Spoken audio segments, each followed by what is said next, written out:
Alright, if everything happened the way that it's supposed to, there's probably a loading screen that says, starting soon, notify me when we start. If I'm wrong, then you're listening to me talk and I'm on camera already. Hey, I'm wrong, I'm already on camera already. Fantastic. It sounds like the volume's good. Mic check, mic check. Hey, I'm wrong, I'm already on camera already. Yep, mic is good. Alright, cool. We're going to drop that down so it's super quiet but not quite muted so that YouTube doesn't think I'm just some spam bot faking numbers. I'm going to grab a link to this and post it online, and we'll get started here in a hot moment once I get everything copied over and up and running. We will get going. So I got a few more buttons I gotta press, and then we'll get started today. So hey, my name is Phil Kearney. I create role-playing games. I illustrate them and I publish them online, and I've been focusing on Spelljammer content for 5th edition. We had started new vehicle mechanics for 5e used with Descent into Avernus before August 2022 when they announced Spelljammer. It just so happened that the vehicle mechanics that we were already implementing for DIA with the Infernal War Machines worked perfectly with Spelljammer, so we just kind of decided to expand the scope of the project, and it ended up creating the Spelljammer Combat and Exploration supplement. So that's here already on. It's live on DMsGuild. It's 107 pages. It basically recreates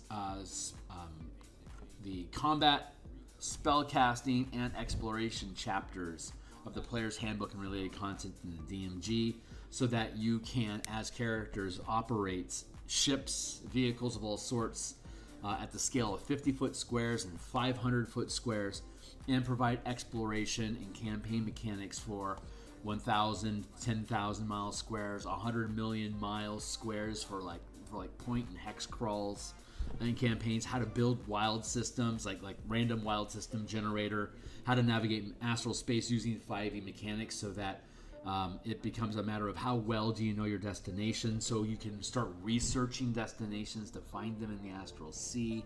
There's a lot of like hazards involving like mutinies of crews and infestations, starting fires on ship, more sensible and in-depth rules about creating and maintaining air supplies on your ship and how it can be modified with different interactions, wild storm systems, a mapping process so it's easy for you to track the movement of planets and moons and other planetary objects in a wild space system during the course of your campaign.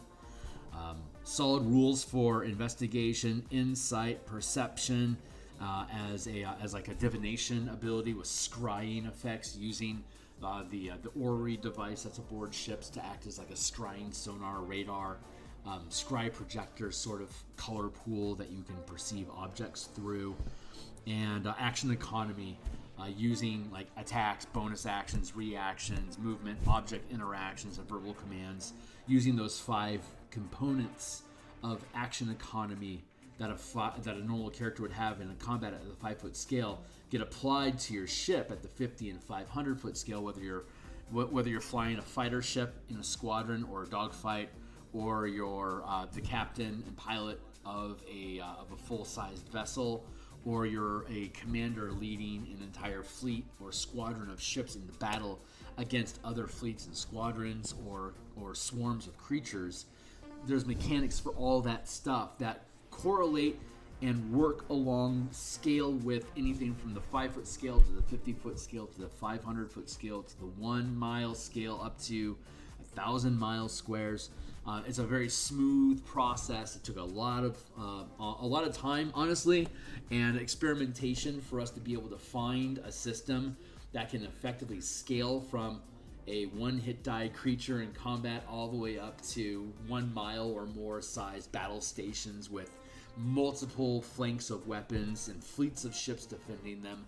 And we have an entire conversion guide to demonstrate how all this stuff can be used at the back end of the book in the Light of Xeraxis conversion guide, where it takes all of these mechanics and rebuilds that adventure to demonstrate how these mechanics can be applied to your own campaign, along with new maps and encounters using fleets and squadron rules that we have at the 50 and 500 foot scale, along with all the other battles that already still exist and continue to work inside of Lattice Araxis. And on our evening stream on Mondays and Thursday nights, we're building the Vocath's base into a mobile battle crab to engage in fleet combat against the elves, so we can add another fleet battle during Act 3 or Part 3 of Lattice Araxis in Doom Space when you're trying to impress all the warlords. So you can check out my stream on Mondays and Thursday nights and see how that's coming along. And we're going to be playtesting that here probably next week or two. So keep an eye out for that. If you're interested, you should jump into my Discord channel. So that's enough howdy do. Well, let's see. I'm on Twitter at Phil Kearney. Here's the supplement that we published. There's a 25% discount if you're interested in grabbing it. Thank you if you do. And let's see. Like, subscribe, hit the bell icon to get notifications. We have more subscribers. Awesome. Thank you so much for folks that are taking interest in the stuff that we're doing here. We're going to go into, let's see, I have my asteroid mining toolkit for an Eberron Spelljammer campaign that I've been running. We're now on episode 16 of my home table, experimenting with that stuff. That will eventually become a book. The Spelljammer Warforged Machines reimagines Spelljammer ships as humanoid constructs, titans, golems, if you would, and how a character can pilot those as basically Gundam mecha combat. We already know the combat system works because that's what we use with our fighter craft. Here's showing all the different ships that we have. These are the vessels at the 50-foot scale. Like a Nautiloid's 200 feet long, so it's a 4x4 at the 50-foot scale. But we have fighter craft, which is much smaller. Like an Elven Warbird is a 50-foot craft, so it occupies a 10x10 space at the 5-foot scale, or it would occupy a single square at the 50-foot scale. And then you have Nyogi Spiderlings, which are 40-foot ships, Manta Rays, which are open deck, 35-foot wingspan. Just a simple skiff has a helm, a harpoon flinger, a ballista on the back, as well as a bludgeoning ram. So it's basically just like a little war barge. It's only 20 feet. Compare that to the Illithid Cuttlefish, which is a semi-sentient animated machine made of basically flesh material. And it has an Eldritch Cannon. The helm is inside. We have the floor plan included with the purchase of this. And all these tentacles are melee attack weapons. And then the Goblin Arrow, it's only a 15-foot craft. It has a sharpened wing, which makes it a slashing ram. And it has a harpoon flinger from Infernal War Machines and open deck helm. These little fighter craft helms only cost 500 gold. They're incredibly cheap to make. So it makes for easy fighter craft. And of course, you got the vessels here. So that's the book that we're looking at. Here's scaling from the 500-foot squares with a battle station fitting inside of a 1 mile square area, a 10x10 at the 500-foot scale, right? And then each of these icons scale into being representing a squadron of star moths and warbirds against a squadron of hammerhead sharks here, or hammerhead ships. So you can see that these two squares at the 500-foot scale are adjacent at the 50-foot scale. So a 10x10 at the 50-foot scale is a 500-foot square. So these two are facing off at the 50-foot scale. You could just have aerial combat at the 50-foot scale, especially if you're fighting little fighter craft. It basically is the exact same as fighting in open space or underwater at the 5-foot scale, except it's 50 feet. And then you can zoom in the 50-foot scale all the way down to the 5-foot scale. So characters are now deporting from, like we had a little you can see a little warbird here landed on the back of this hammer ship during combat. So now it's starting to unload troops at the 5-foot scale to attack any crew that are aboard the hammerhead ship. So the 5-foot scale, the 50-foot scale, and the 500-foot scale all coincide and exist at the same time. It's just a matter of, are you focusing your actions to command a fleet to advance and attack? Are you commanding your ship at the 50-foot scale to engage with other ships? Or are you using your action economy to engage creatures on deck at the 5-foot scale that are actually landing aboard your ship? Or are you boarding another ship? And you can do this all at the same time. A captain can shoot a boarding elf with a crossbow, move a ship in combat, and then order his fleet to fire a silo of weapons at the station. I can do that all in the same round of combat. using my action economy at different scales of battle at the exact same time. So it has that liquidity of action economy to be able to move throughout combat. Here's the breakdown of action economy for a pilot, a siege commander firing siege weapons, a squadron commander commanding squadrons and fleets of ships, and then support actions you can take to help make sure that these different roles succeed at their task. And so, yeah, this is what the book's about. It's on the DMsGuild. You can check it out. If you're interested to do so, there's a 25% discount. If you pick it up, there's 120 plus assets, maps, tokens, and stuff, player aids for you to play. And here's the book here on DMsGuild. So right now what we're doing, though, is we're building subclasses to use all this stuff to make your characters cool. We are mixing use of martial powers from the martial powers book that we've been developing, and we're extracting some of those. Right now we're building a fighter pilot class, the fighter pilot. Fighter pilot gets a number of selected maneuvers and powers that they can learn to use while they are piloting their ship, whether it's a fighter craft, a vessel, or a war titan, up to them. So right now we're looking at lower level abilities. I'm looking at second rank powers that a character could pick up. So I'm going to just extract this and go hunt for some second rank powers that could be cool to add on for ships. So I'm going to scroll down this way. We're basically hunting through documents to find ways that I want to implement basically battle master maneuvers for mecha combat. So that's what we're in the process of doing right now. 7th level, I want second rank maneuvers. I've got 6 first rank maneuvers. And now I've got second rank, 1, 2, 3, 4. I need 5. I need a second rank maneuver or reaction or whatever. So let's look at precise attack. When you make an attack against a target with less than full cover, you can ignore the benefits of cover, roll with advantage, and roll a number of power dice equal to the amount of mana spent this way, adding the highest result to your result. Precise attack. I like it, though. Let's do that. Let's copy that and check to see if we have it already. Nope. You don't actually have to spend any resources. It's just something you can learn how to do. Precise attack. When you make an attack against a target with less than full cover, you can use a bonus action to ignore the benefit of cover and roll with advantage. And make the attack roll with advantage.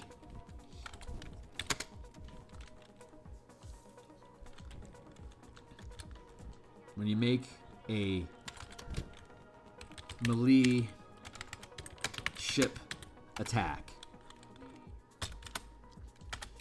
this allows you to ignore cover. So if it's not full cover, it has no cover, which means that you'll be able to target siege crews and siege weapons with this power. And that puts it in at 7th level, and it's a bonus action to do it. So that is a really, really good feature. Siege weapon like a ballista only has 50 hit points, and you can do like a d6 times 10 damage with some of these melee weapons. So you can take out ballistas in one hit, which is super useful if you're fighting lots and lots of ships. But it sucks when it's being used against you. You're gonna have to soak up a lot of hit points. 10th level, 1, 2, 3, and then I just need a 4th here. I need a 3rd here, and I need 1 here. So 1, 2, 3, 4. Let's go look for a 3rd rank something cool.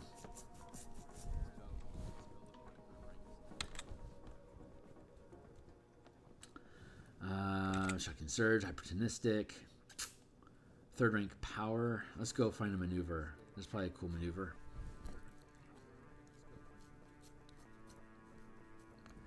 You curse a creature you can see to deal half damage. Nah, that doesn't feel right. Double Strike we already have. That's already 3rd rank, right? Now 2nd rank. Alright.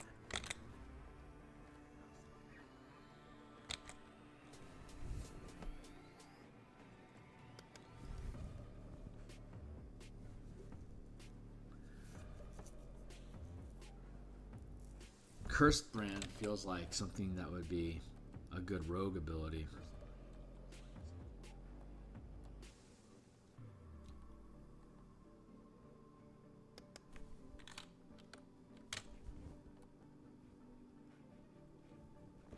Rogue has a 13th level thing, right? Am I crazy?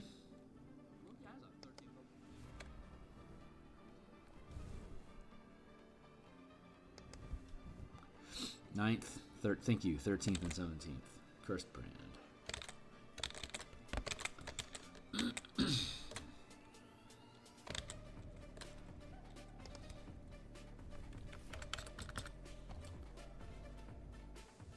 Let's see. 1, 2, 1, 2, 3. 1, 2, 1, 2, 3. 1, 1, 2, 3.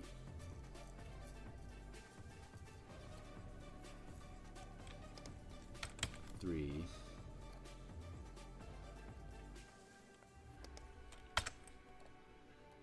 1, 2, 3, 4. 1, 2, 3. 1, 2. 1, 2. 1, 2, 3.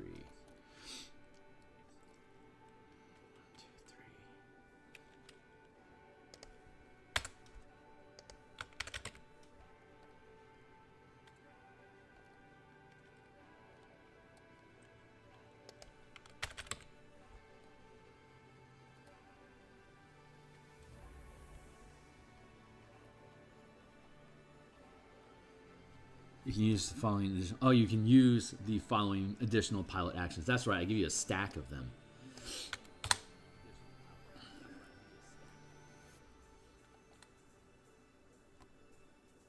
And then hyper awareness.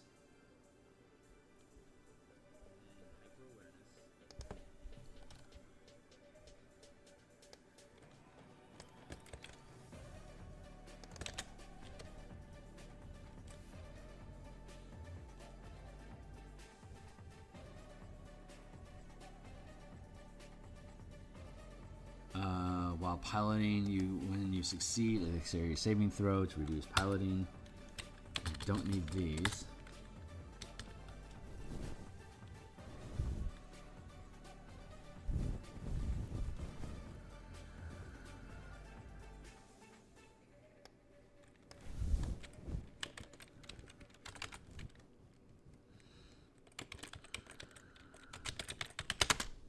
When you deal damage with a ship melee weapon attack to a target that has yet to act in combat or is unaware of your attack, the ship melee weapon, you can use your bonus action to deal maximum damage, including any sneak attack damage.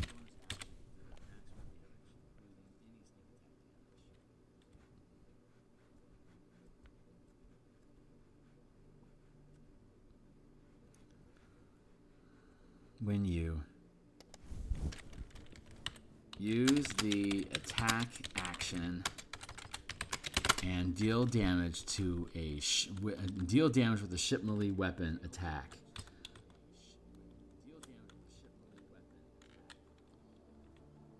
To a target that has yet to act in combat or is unaware of your attack. You can use your bonus action to deal maximum damage, including any sneak attack damage. There. Okay, that's actually really good. Hexproof.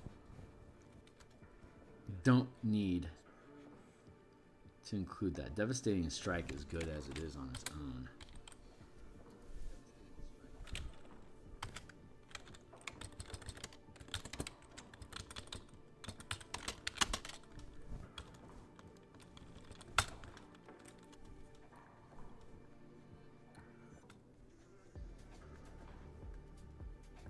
You gain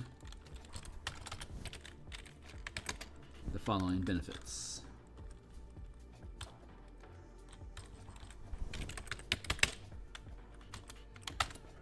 Gain awareness. You gain expertise when you make an ability check that can use the perception or investigation skills, or while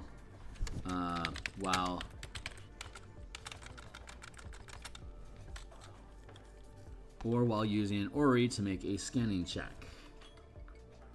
Evasive maneuvering. While piloting, when you succeed at a dexterity saving throw to reduce damage You and your ship take no damage. If you fail, each takes half.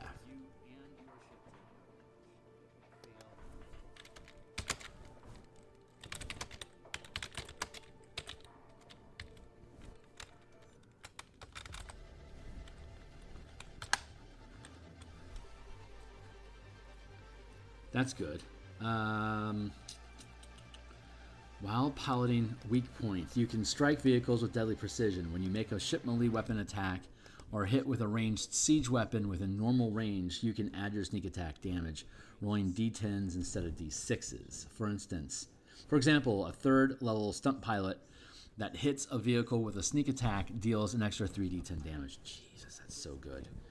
And then Devastating Strike. When you use your attack action and deal damage with a ship melee weapon attack to a target that has yet to act in combat or is unaware of your attack, when you deal damage with a ship melee weapon attack or with a ranged ship weapon within normal range,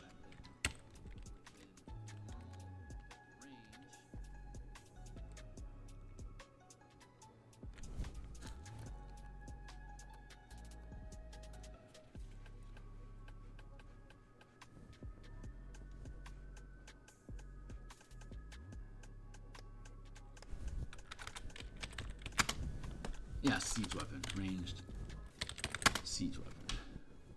Nope, ship weapon.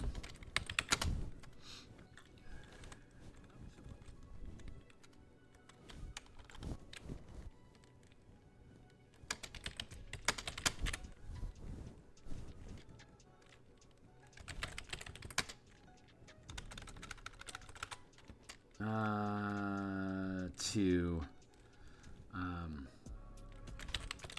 mounted range weapons and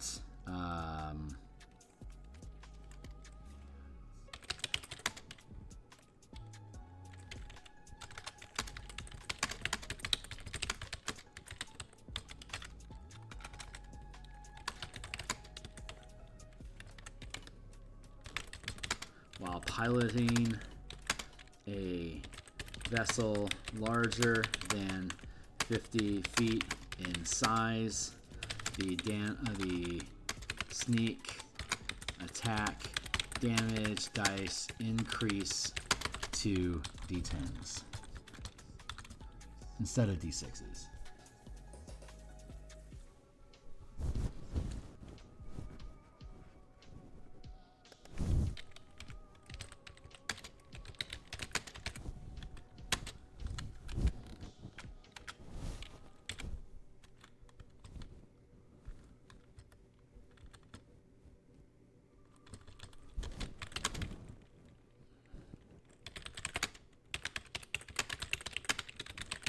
Firing ranged siege weapons, the sneak attack damage dice increase to d10s instead of d6s. For example, a 3rd level stunt pilot that hits a vehicle with a sneak attack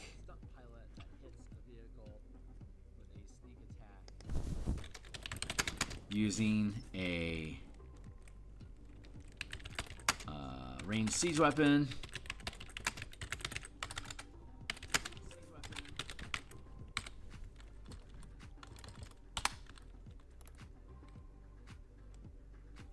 deal an extra 3d10 damage. There you go. Weak points, Cunning Pilot. Cunning Pilot gets bump, these abilities. Hyper Awareness. While piloting a vehicle, you gain the following abilities. Keen Awareness, Evasive Maneuvering. 13th level. 17th level we have Devastating Strike, and now 13th level we need something clever.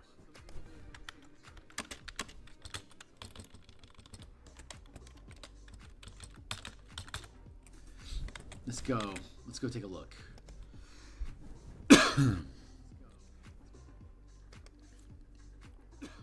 Imposter, Unerring Eye.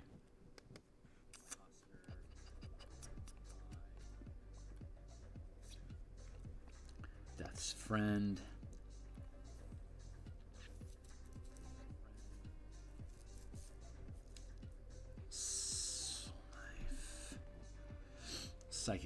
skill.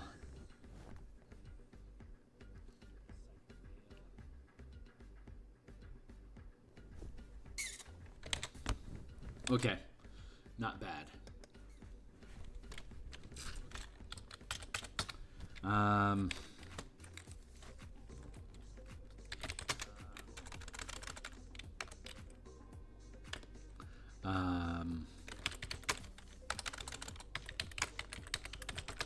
While piloting,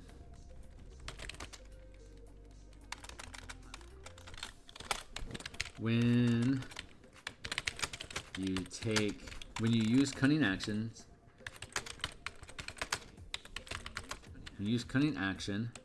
while piloting,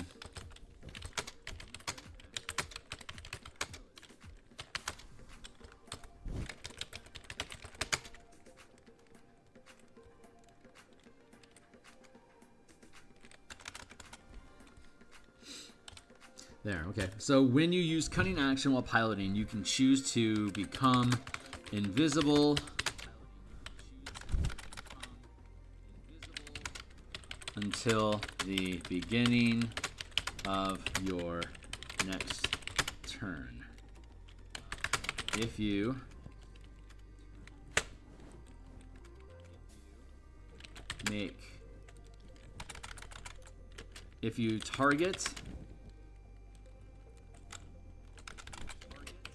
make an attack or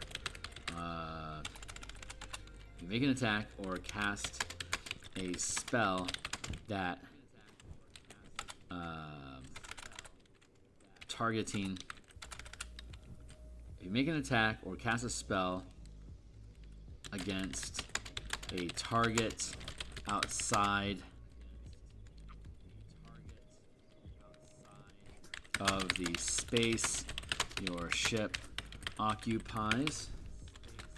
When you use cunning action while piloting, you can choose to become invisible.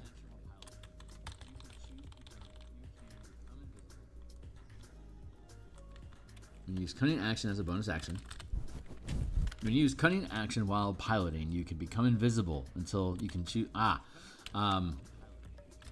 You can choose to become invisible until the beginning of your next turn. If you make an attack or cast a spell against a target outside of the space your ship occupies, the invisibility ends early.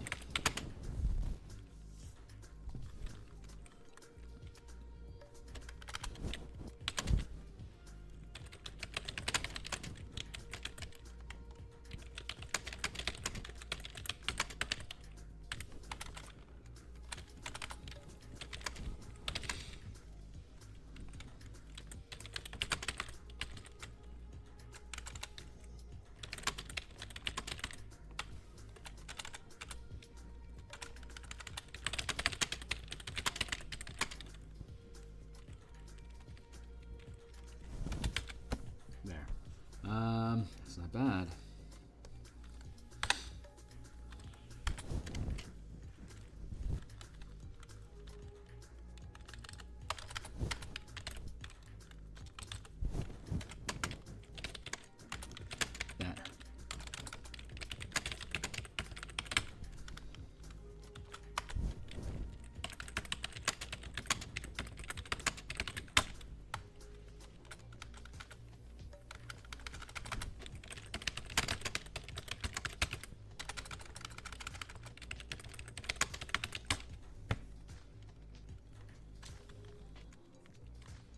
As the effect ends.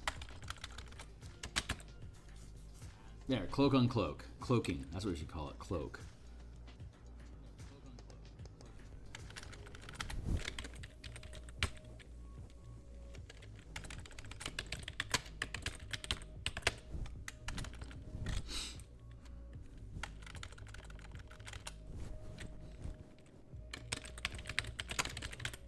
There, vanishing cloak. 13, 17, savvy pacing.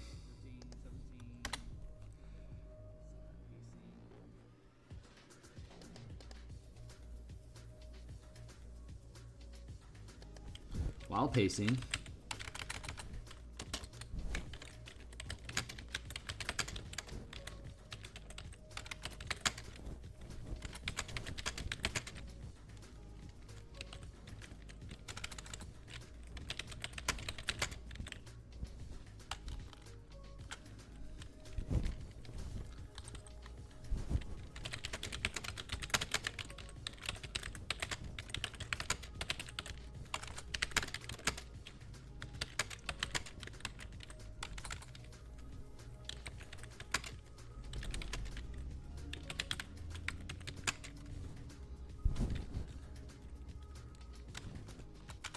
To avoid colliding with any vessels while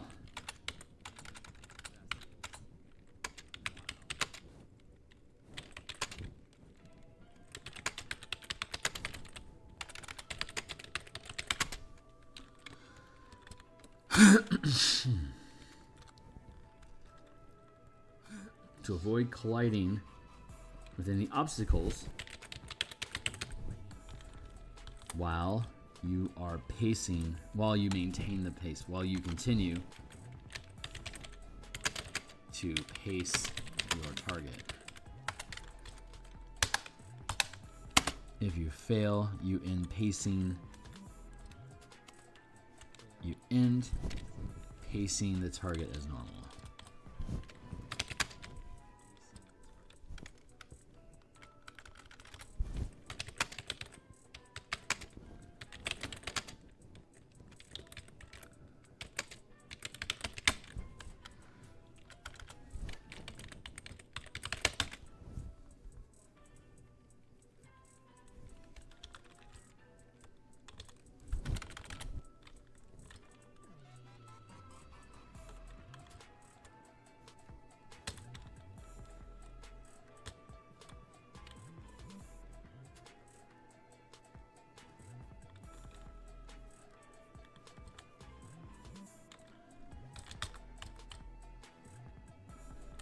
You avoid collision, but end pacing.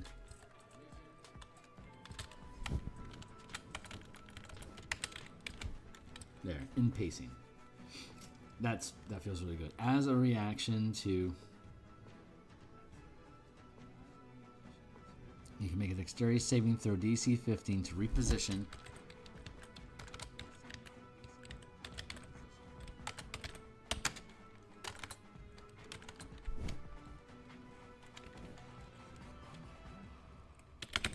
Reposition and avoid colliding with obstacles while you continue to pace your target. If you fail, you avoid collision but end pacing the target. But also,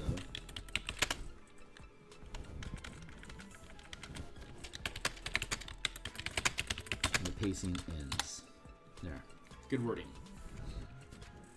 Charge. You can move with a vehicle as an action or bonus action. You prevent triggering opportunity attacks due to this movement. And the first attack you make during or after this movement is rolled with advantage. As a reaction to colliding, you can safely land instead, taking no damage. Savvy pacing. While pacing a target, you can make a dexterity saving throw, DC 15, to reposition and avoid colliding with obstacles. Burp. Hyper awareness. While piloting a vehicle, you gain the following benefits. You gain the following benefits. You gain expertise while piloting. When you succeed the dexterity saving throw to reduce damage, you and the ship take no damage. If you fail, each takes half. And then vanishing cloak. When you use cunning action while piloting, you can choose to become invisible until the beginning of your next turn. If you make an attack or cast a spell against a target outside the space your ship occupies, the invisibility ends early, but granting you advantage on the attack roll.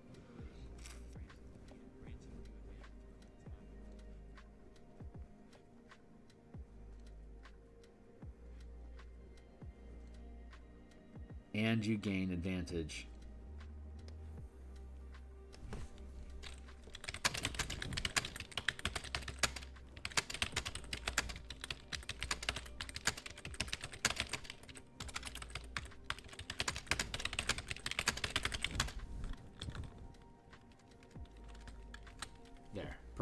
And then Devastating Strike. When you use the attack action and deal damage with a ship melee weapon attack or with a ranged ship weapon within normal range to a target that has yet to act in combat or is unaware of your attack, you can use your bonus action to deal maximum damage, including any sneak attack damage.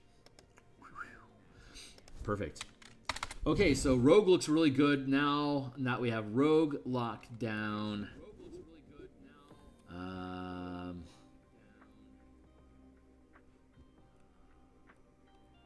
I just want to finish out this list. So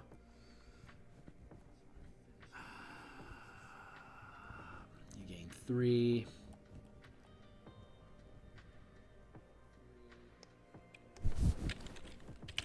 Select 1 from the list below or any maneuvers from an earlier level. Select 1.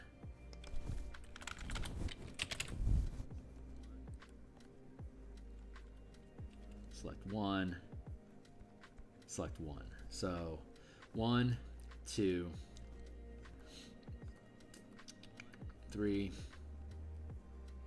6. Plus maneuvers. Yeah, plus weapon maneuvers.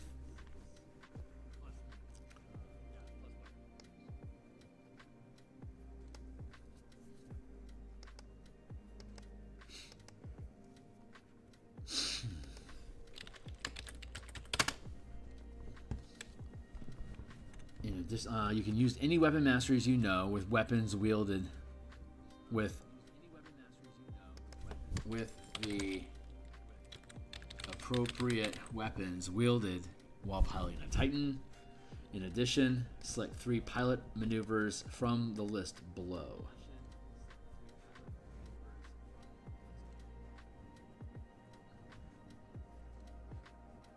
In addition, select 3 pilot maneuvers from the list below. You can swap 1 maneuver you know whenever you gain a level in the fighter class.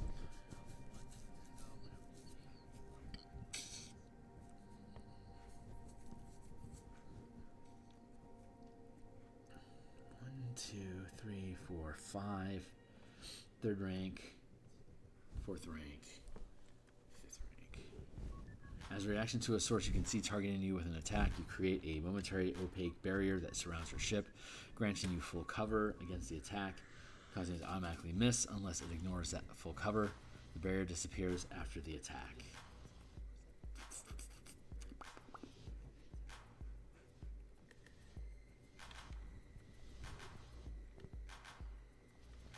What's another really just ramped up? Oh,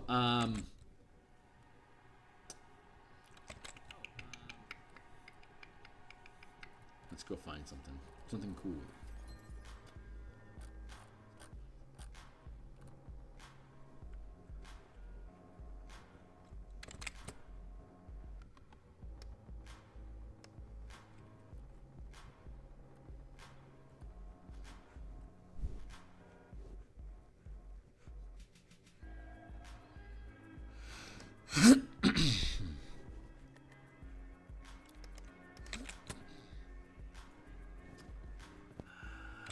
Indestructible is pretty nice.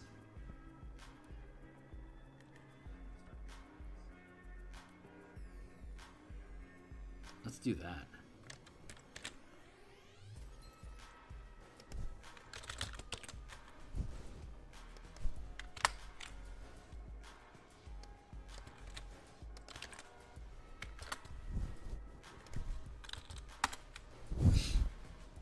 There, so we'll take indestructible.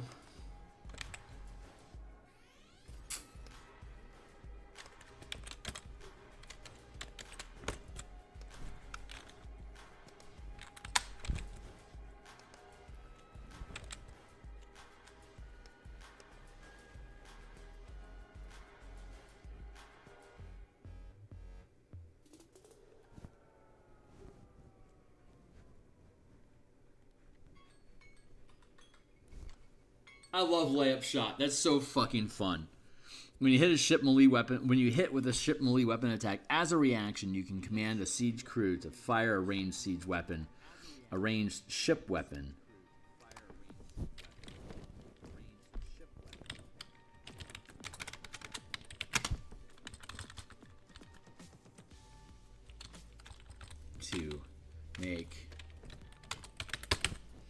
ranged ship weapon attack at the same target, which could, of course, be a volley of shots. Double strike. When you use your bonus action to make a ship melee attack, you can make 2 attacks. When a target moves within reach of your ship melee weapons, you can make an opportunity attack against it, even if it uses the disengage action, even if it is forced movement,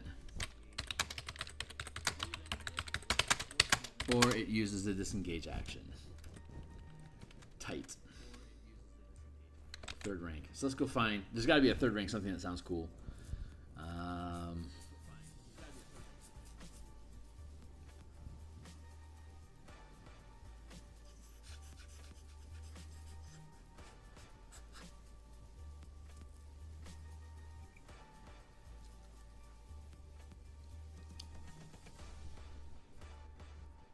Oh, that's neat.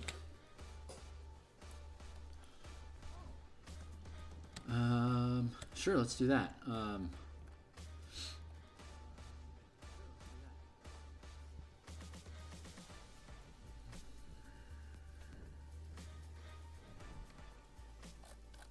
I kind of like that for the rogue.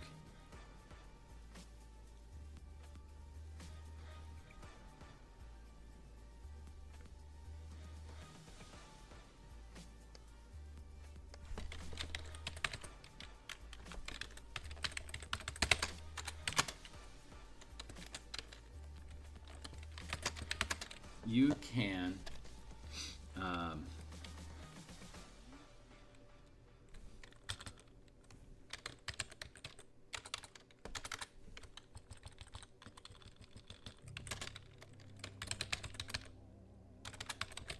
attuned instincts.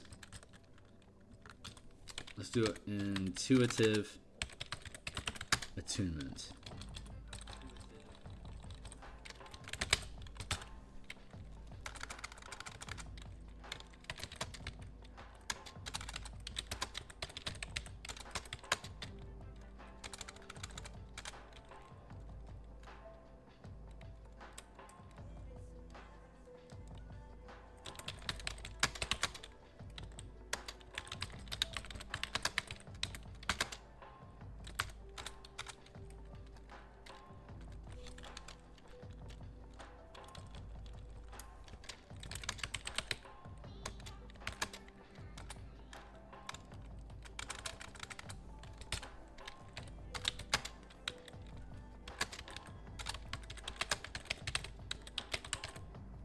You can attune to a spelljamming helm. You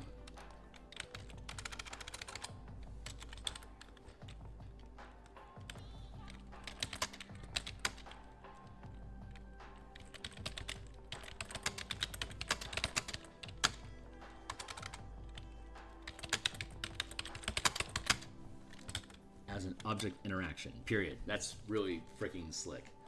Charge, controlled crash, intuitive attunement, hyper awareness.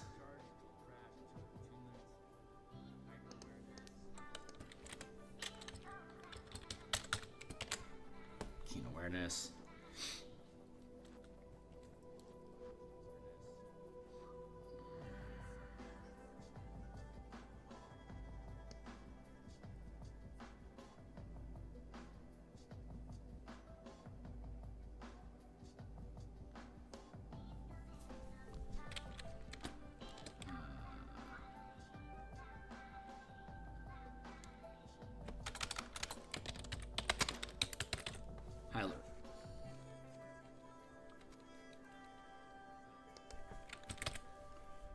Highly alert. Now let's do this high alert. On high alert. Vanishing Cloak, Devastating Strike. Those all feel really, really good for the rogue. So let's try going back to the to the fighter pilot again. We have the stump pilot. Now we're working on a fighter pilot, and God's willing, I will be able to get this fleshed out. 1, 2, 3, 4, 5, 6. Thank you. 1, 2, 3, 4, 5. Thank you. 1, 2, 3, 4, 5. 1, 2, 3, 4, 5, 6. Right. 1, 2, 3. 1, 2, 3, 4. 1, 2, 3. And then I just need 1 for the highest level. So moving targets, double strike, layup shot. Oh, so cool. These are all things that are manipulating movement. So let's see if there's another movement manipulator I can use.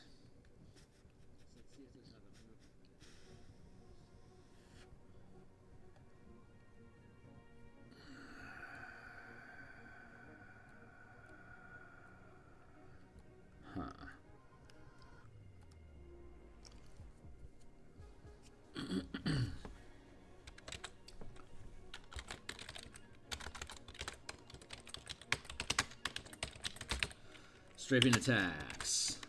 When you hit with a ship weapon attack, you can, when you hit with a ship melee attack, you can shift 1 square in any direction without provoking opportunity attacks.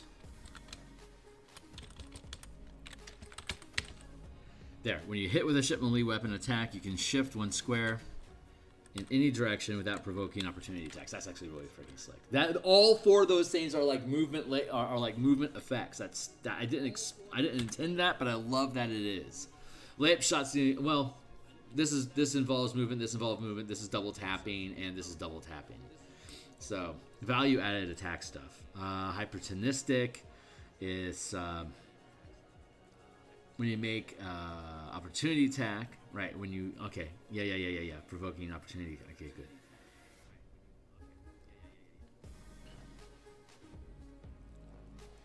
Shocking Surge, when you hit with a ram attack.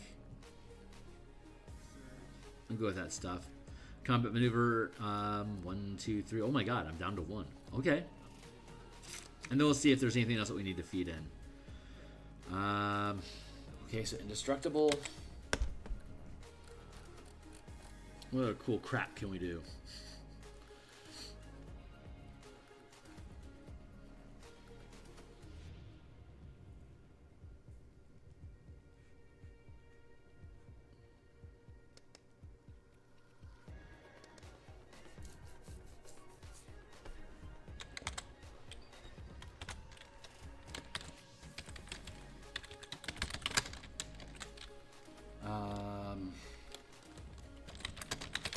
You can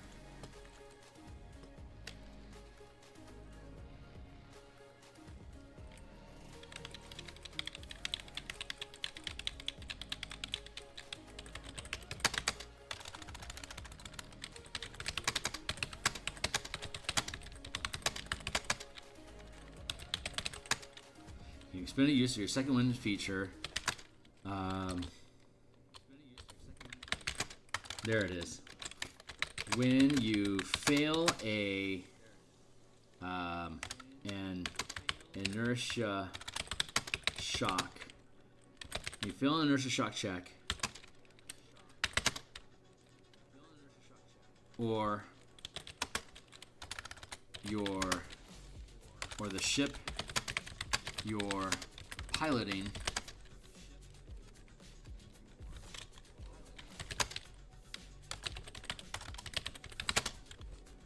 when you fail an inertia shock check, or the ship or the movement of the ship you're piloting is reduced, you can expend a use of your second wind feature to end the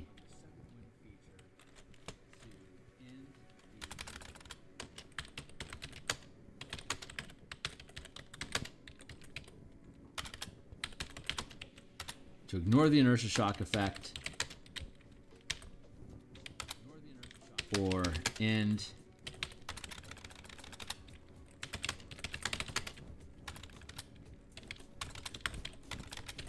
the effect or condition that is reducing your movement.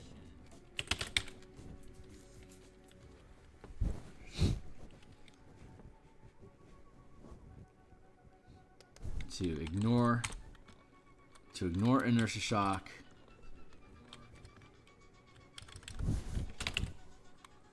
and in the effect or condition that is reducing your movement. Oh my god, that is really, really good.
You can minimize damage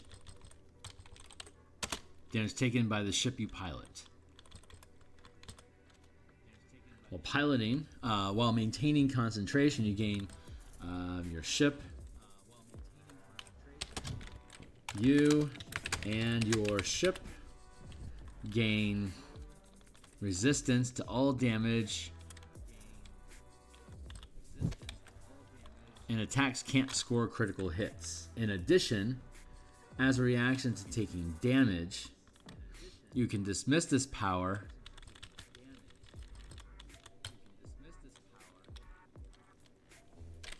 to gain immunity to the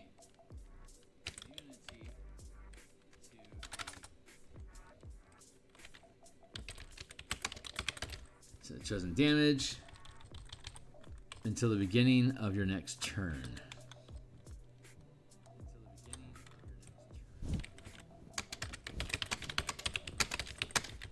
You can use this. You can use this feature once.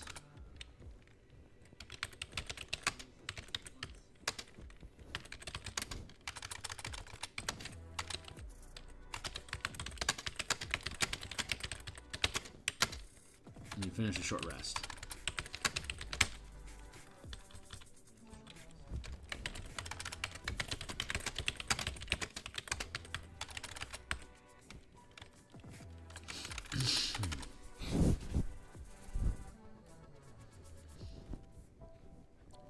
When you hit with a ram attack, instead of the normal effects of the ram, you can instead use a bonus action to force the target pilot to make a saving throw against inertia shock as detailed in SC&E. When you use a reaction to make an opportunity attack, you can make an additional attack. As a reaction to a source you can see targeting you with an attack, you create a momentary opaque barrier. It's like one. Strafing attacks. When you hit with a ship melee weapon attack, you can shift one square in any direction without provoking opportunity attacks.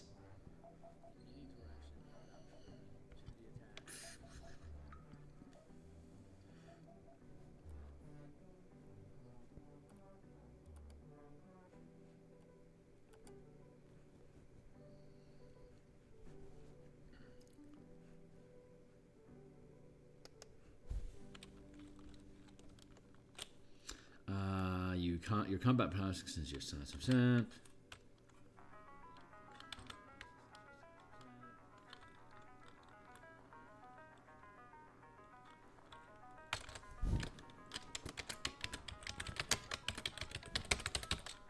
Pilot maneuvers. leadership, weapon, masteries.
$14,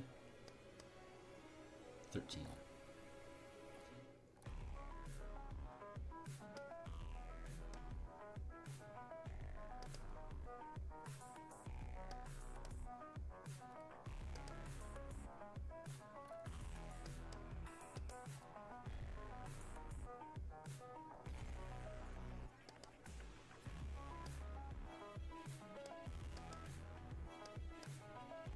$13,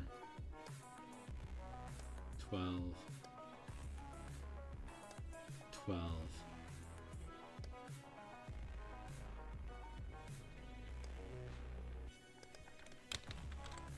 $11,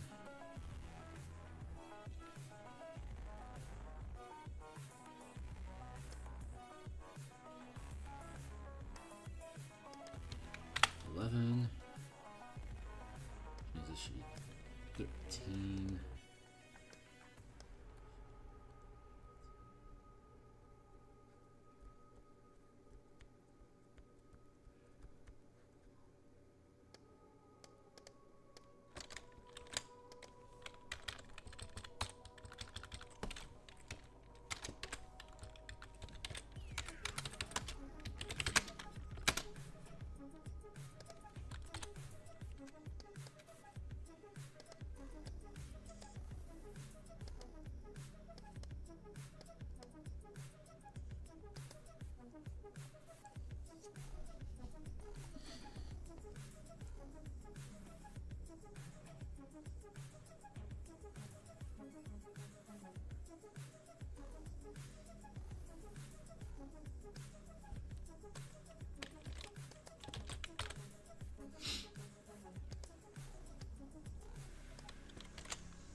$13, $12, $11.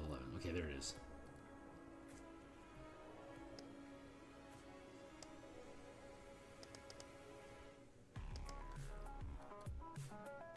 $13, $13.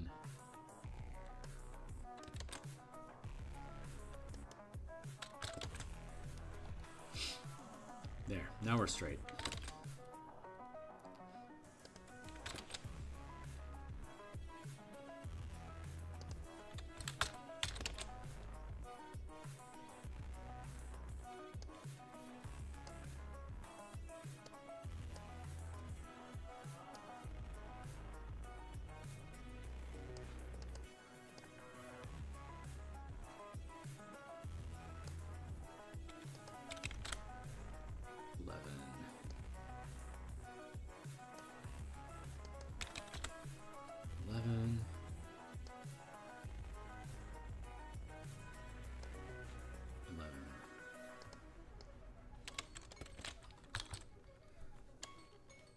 Let's get these in alphabetical order.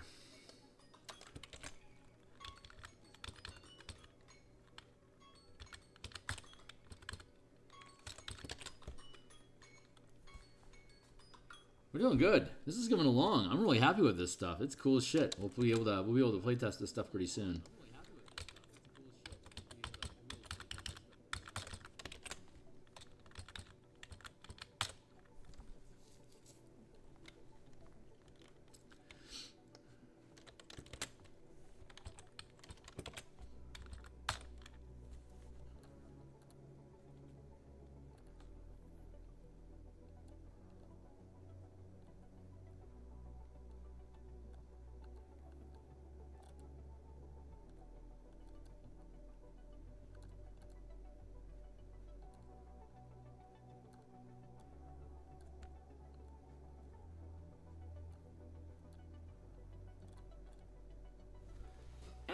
don't think I need anything else. The Ranger didn't need anything else. I think this is actually pretty solid.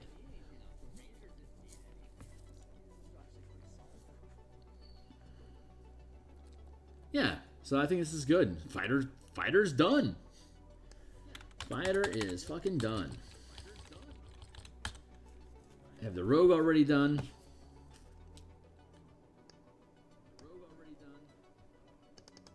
13.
We'll get there. We're getting there.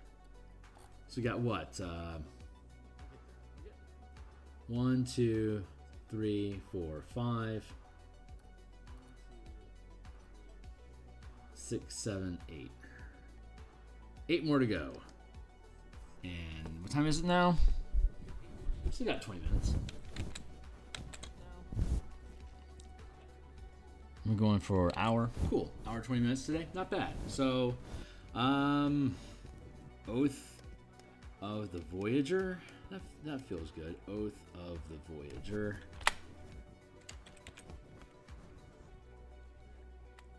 How about Oath of Salvage? I love that. I like you have a code of ethics when you're salvaging shit. Fucking love it. Like you're a rescuer. That's so fun. We have the living ship. Ranger, Void Stalker.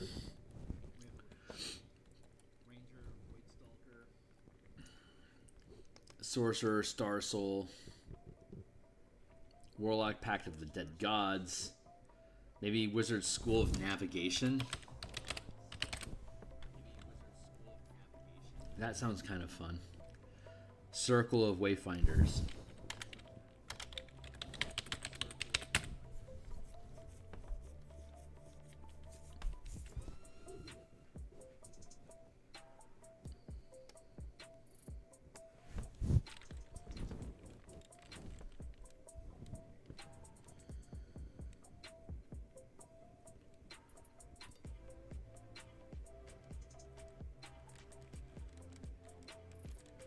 Wayfinders, navigation.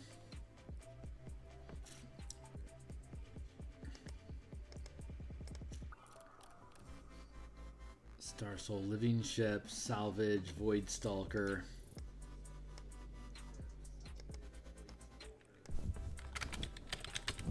Astral Stalker.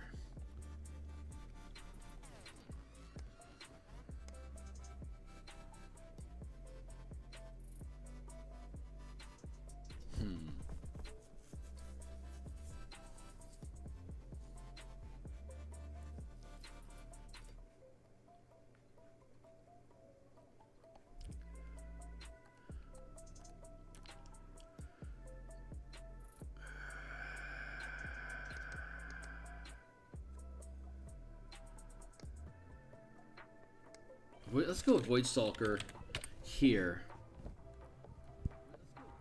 And then Sorcerer of Astral Soul.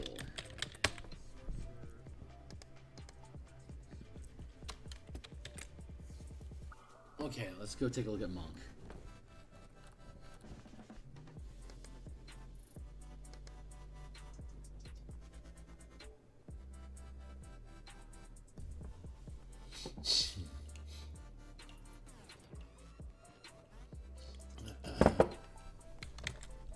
go check out the scaffolding for a monk.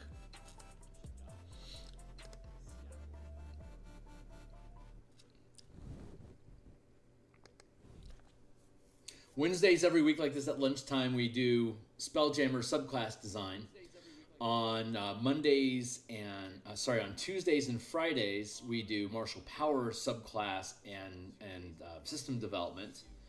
On Mondays and Thursday nights I work on Spelljammer ship deck plans. On Thursday afternoon. Starting tomorrow, I'll be playing in Wally DM's How to RPG and a slew of other people playing Beck Me online, streaming through Wally's channel. And Monday through Friday in the morning, 5 days a week, I stream Eberron Cartography. So I'm here currently, and then on Saturday I just do whatever I want. A freelance project. Maybe I'll work on this some more. I might work on Martial Powers. I don't know exactly what I'm going to work on when I do. Maybe we'll get back. Into Warforged and Machines.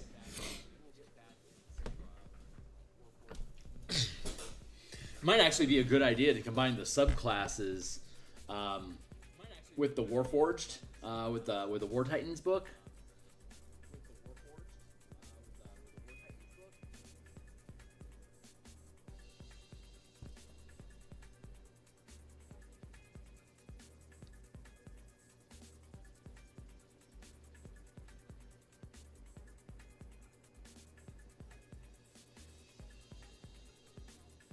I don't know. I don't know if I want to make them separate or if I want to combine them. I guess we'll find out. Okay, let's look at our scaffolding for the monk. Let's go down to something easy-ish, Kinsei. So this will give us our shits. 3, 6, 11, 17.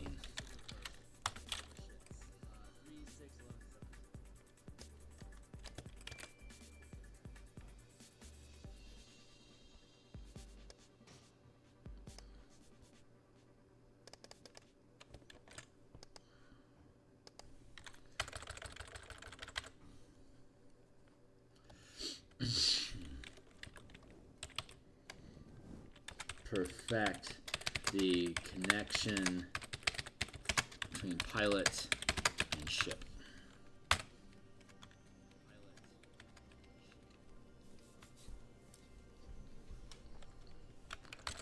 What was it? 3, 6, 11, 17? Is that right?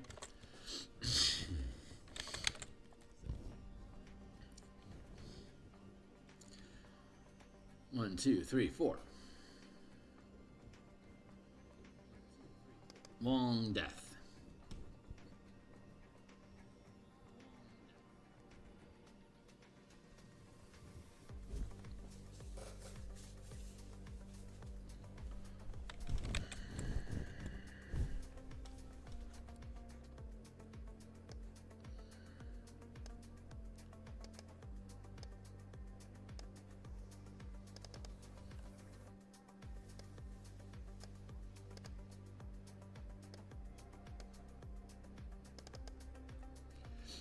Thirteen,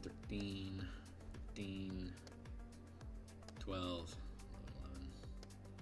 12, 11, 11, 11, 11.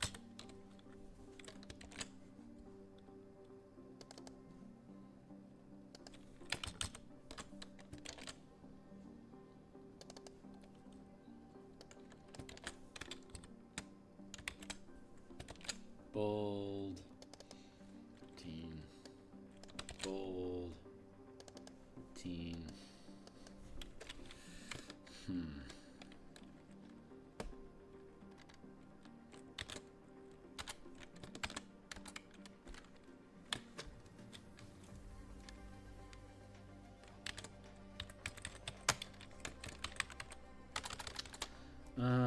What do I call it?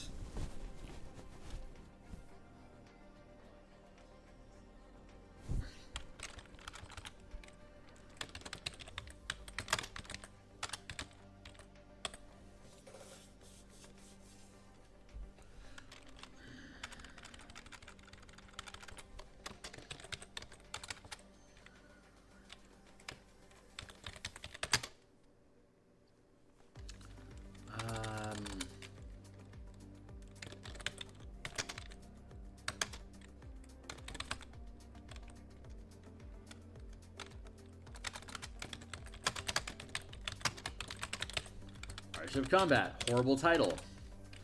Let's see.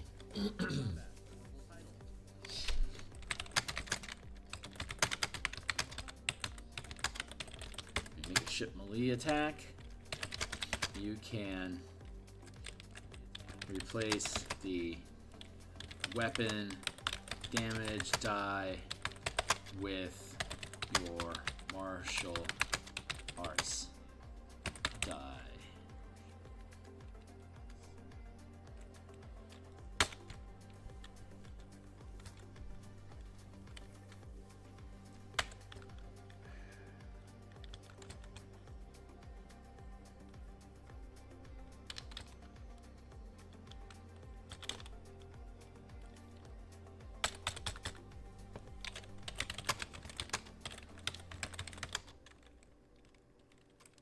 Extended. Your monk training extends to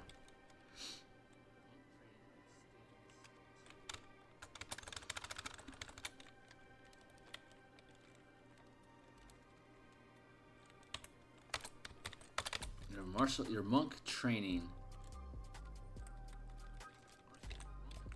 emphasized ship combat as much as, you know, this is horrible text, as your own physical development. Your monk training extends to your abilities to pilot a ship as much as your own body. When you make a ship melee weapon attack, you can replace the weapon damage die with your martial arts die. That becomes really handy around level, I think it's level 8. What's up? Hey, what's going on, Cactus? Hey, great. I will check it out when I get to it. When you make a ship melee attack, let's see.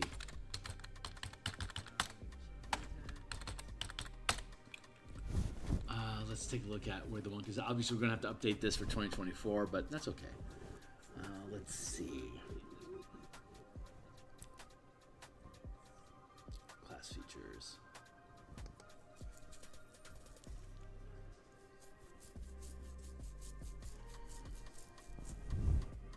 When you're making it, when you take the attack action with an unarmed strike, a monk's weapon on your turn, you can make one unarmed strike as a bonus action. You can already make attacks as a bonus action, so that's not a big thing. Let's go with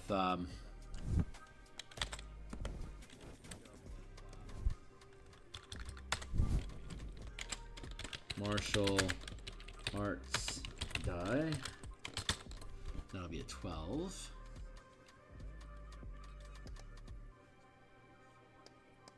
So 13, right, 12. Flurry of attacks. 12. When you use your bonus action to make a ship melee weapon attack, you can make 2 attacks instead of 1. Ionstead.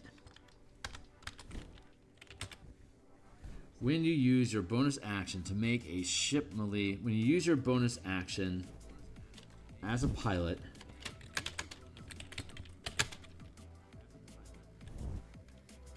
to make a ship melee weapon attack,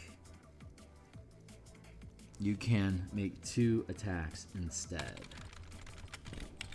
When you use your bonus action to make, you have to be a pilot to make a ship melee weapon attack, so that's a redundant phrase. That's solid. What else can we fuck around with? Hey, what's up? Absolutely no rush or pressure. Hey, right on. No, absolutely. Honestly, if it's compelling content, once somebody grips onto it, they're going to want to keep reading it. If people bounce off of it, that alone is probably good feedback. Like, there might be stuff here, but it's either like the style is too dense, or it doesn't focus, or whatever. It'll just be honest feedback about the experience as well as the content, I'm certain.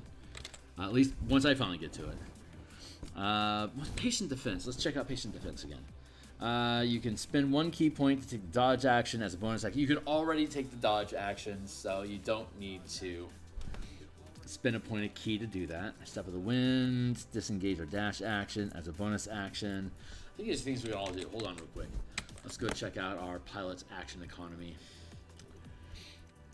Disengage is a bonus action. Disengage is an action. Defend, attack. What else you got? Dodge is thick. So we don't give, okay, let's see. What's it called? Patience defense?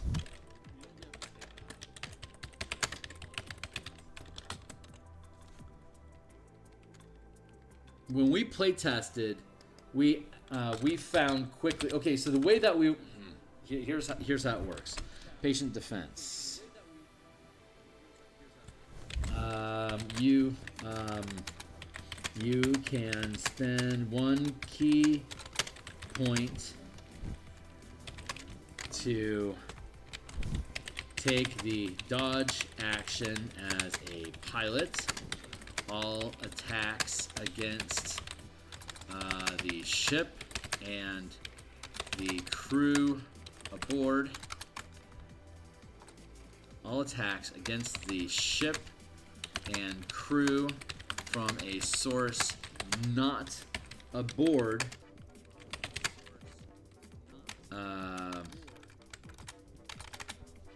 from a source that doesn't occupy space with the ship, attack with disadvantage. So if the pilot uses dodge, it would logically give all the siege crew and creatures aboard on deck that are exposed to attacks dodge as well, because the pilot is providing that disadvantage to everyone. I am a large proponent of not charging a monk key when they take the dodge action at the 5-foot scale for themselves, but if they are going to provide dodge benefits to everyone within space of the ship that's in its gravity field, that is definitely worth a point of key to me.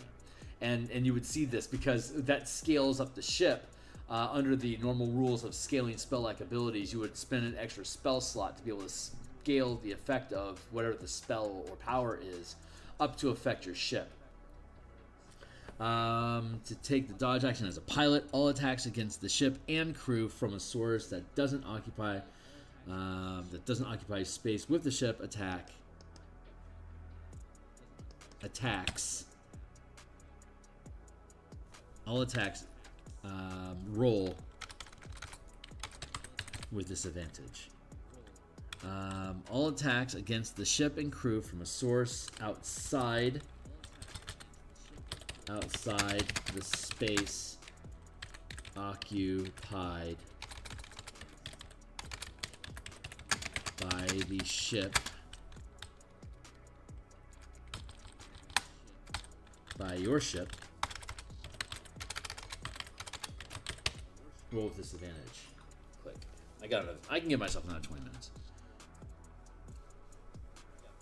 So with this Spelljammer system, let's go back up here. This is a good place to hang out. Scroll down. Okay. So this is a good example.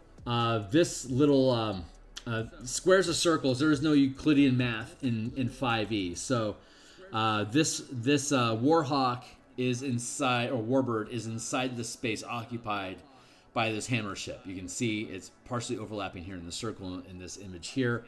It's also partially overlapping. It's the hammerhead ship's 250 feet long. So at the 50-foot scale, that's a 5x5 space. So this 5x5 space is the space that the hammerhead ship occupies, much like how a horse occupies a 10x10 space, even though it's only 2.5 feet wide and 8 feet long. It's just how physics works and facing works in 5e. So this Warbird is inside the space occupied by this hammer ship. In this example here, we could show that at the 500-foot scale, this warbird is in a different square. It's outside the space occupied by this hammer ship. In this illustration and this illustration, the warbird is inside the space occupied by the hammer ship. So if it were to attack the hammer ship within this space, dodge wouldn't work because you're inside the space. Here it says you can spend 1 key point to take the dodge action as a pilot.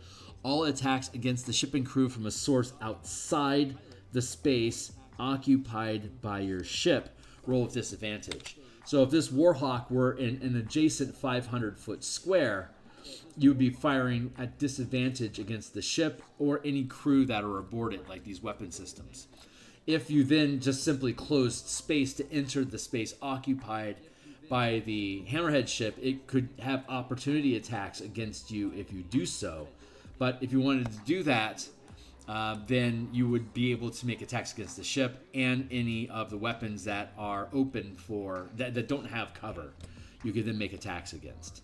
Siege weapons can't attack anything smaller than 50 feet if that thing has at least any type of cover. So like siege crews that are working on this mangonel, while the crew occupies the same space or is adjacent to the mangonel, they have partial cover, so you can't attack them. Anything that is adjacent to railing or a structure aboard a ship, like these harpoon flingers here, and these the catapults themselves here, as well as this trebuchet, these ballistas, and these harpoon flingers, they're all adjacent to railing or a structure aboard the ship, so they have partial cover, which means siege weapons can't attack them, which is why you need to have mounted smaller scale weapons like harpoon flingers from Descent into Avernus, because those are anti-personnel weapons. A harpoon flinger does 2d8 damage on hit, and you just use your normal attack roll. And so it'll kill a civilian, like a typical commoner that's manning a weapon. You'll kill them with one shot. But it's eating up your action economy to make a shot by shot by shot by shot. As opposed to a siege weapon would be able to hit if a siege, like this catapult, for instance, has 75 hit points. If it were to be hit by a trebuchet shot, a trebuchet does d8 times 10 damage. So a trebuchet could potentially destroy a catapult in one shot if that catapult doesn't have any cover. But almost all the ships in the game are designed so that the siege weapons have some form of cover so that they're safe, so they can attack each other's ships without having their siege weapons picked off one by one. You have to get close and personal and attack with anti-personnel weapon to be able to target crew to disable the siege weapons. It takes a lot to be able to, if you're only doing 2d8 damage, it takes a lot to destroy a 75 hit point catapult.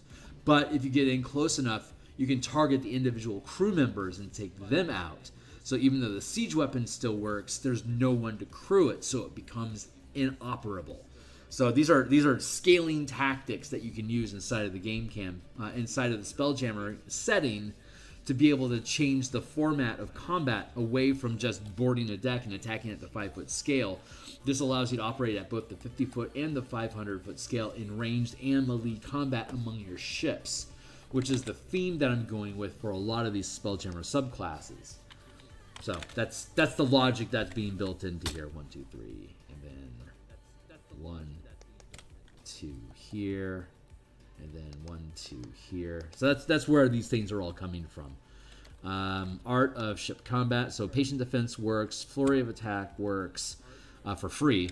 Martial arts die works, and eventually by mid levels is very much worth your time to use. Let's go take a look at more monk stuff. What's up? Yeah, right on. Oof, deflecting missiles. Nice. Starting at 3rd level, you can use your reaction to deflect or catch the missile. Love it.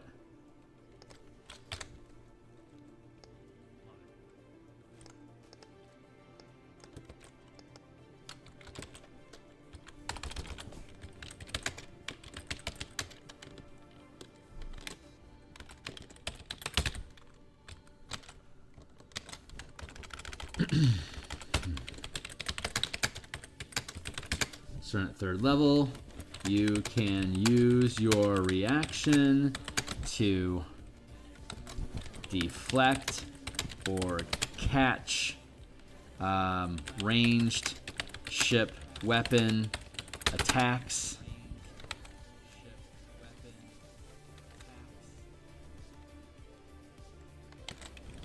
When your ship is hit by a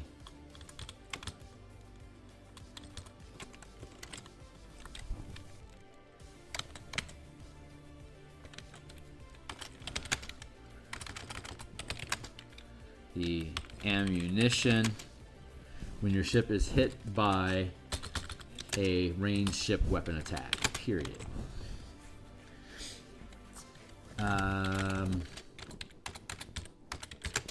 Using your deflect missiles feature.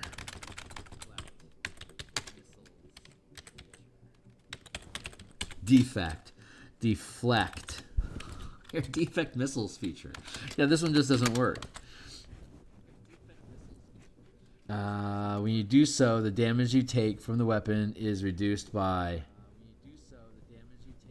Let's see.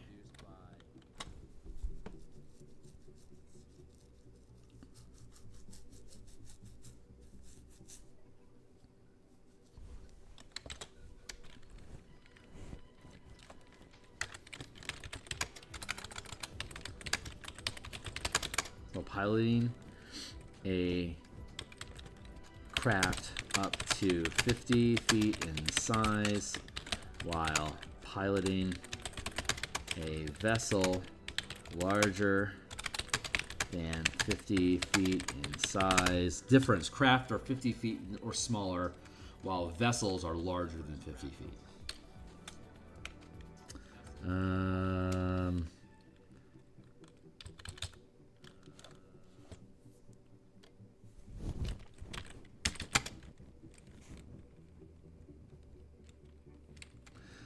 Roll a martial arts die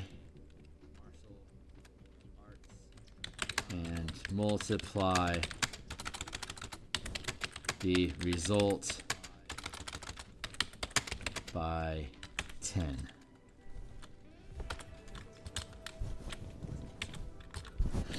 While piloting a craft up to 50 feet in size, roll a number of martial arts dice equal to your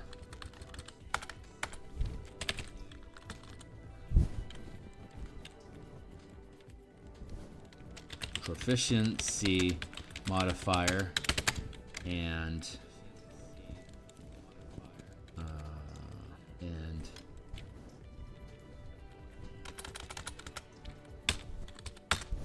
if the result reduces the damage to 0, you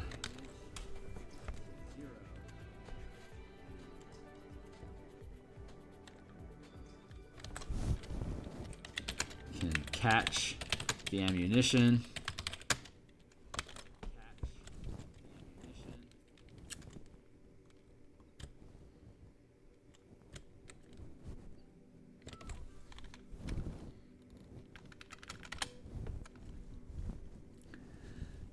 Let's do it like this. Deflect siege attacks. Starting at 3rd level, you can use your reaction to deflect or catch the ammunition. To deflect ammunition. Let's just reduce. Let's not catch. Let's just reduce it. So to deflect ammunition when your ship is hit by a ranged ship weapon attack using your deflect missiles feature. While piloting a craft up to 50 feet in size, roll a number of martial arts dice equal to your proficiency modifier. While piloting a vessel larger than 50 feet in size, roll a martial arts die and multiply the result by 10.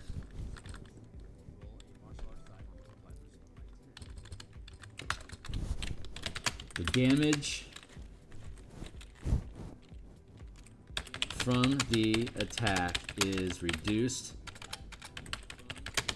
by the result of the die roll. If the damage is reduced to 0 and you are able to catch the... Do I want to catch?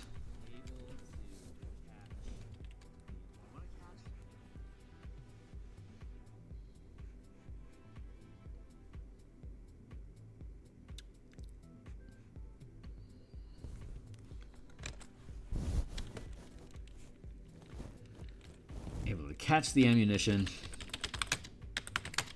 and spend 1 key. I hate I have to spend key. I don't want you to have to spend key. Well,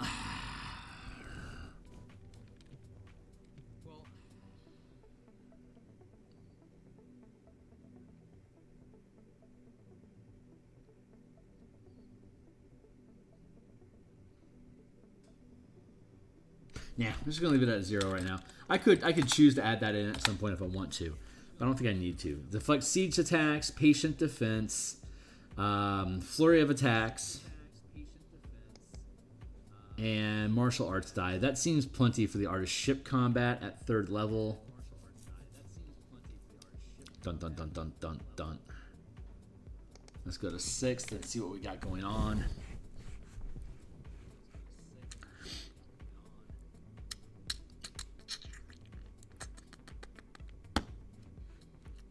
Extra attack you automatically get. Stunning strike.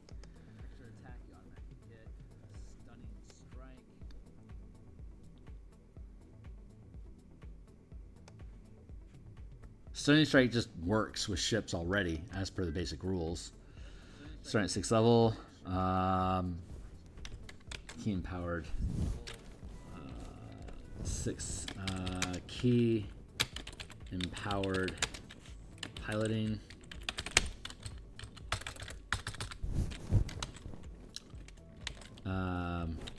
Your key empowered strikes extend to the weapons, to the melee weapons of ships you pilot, dealing magical damage with any ship melee weapon attack.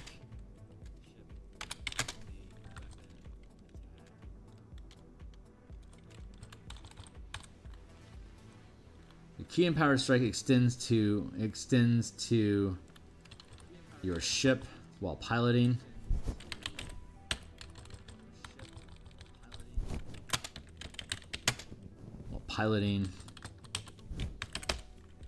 Dealing magical damage with ship melee weapon attacks that hit.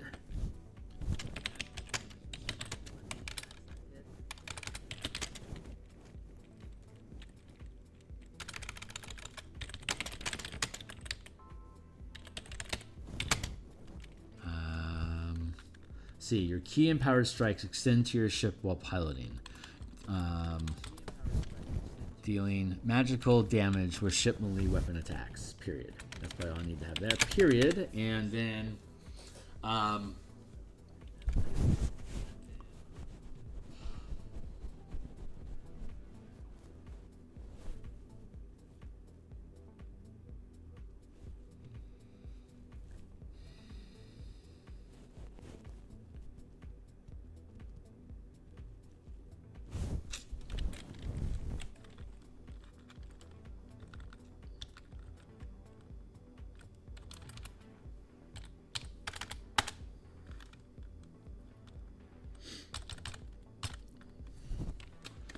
in addition, when you make a melee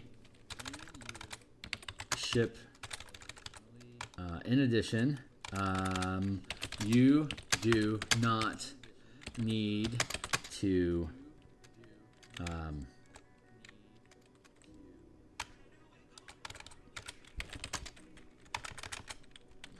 In addition, when you make ship melee weapon attacks with rams, you do not need to move the ship to... when you make ship melee weapon attacks with a ram, you can use the... You benefit from the ram effects of the weapon without having to move the ship first. So you're always ramming when you're hitting with ship ram weapons. There's bludgeoning rams, there's slashing rams, and there's piercing rams. All rams can trigger effects with bonus actions. Like if you ram a ship, if you hit a ship, you can use a bonus action to scuttle, or you can use a bonus action to grapple. And then slashing rams don't have bonus effects, but they do triple damage when they hit.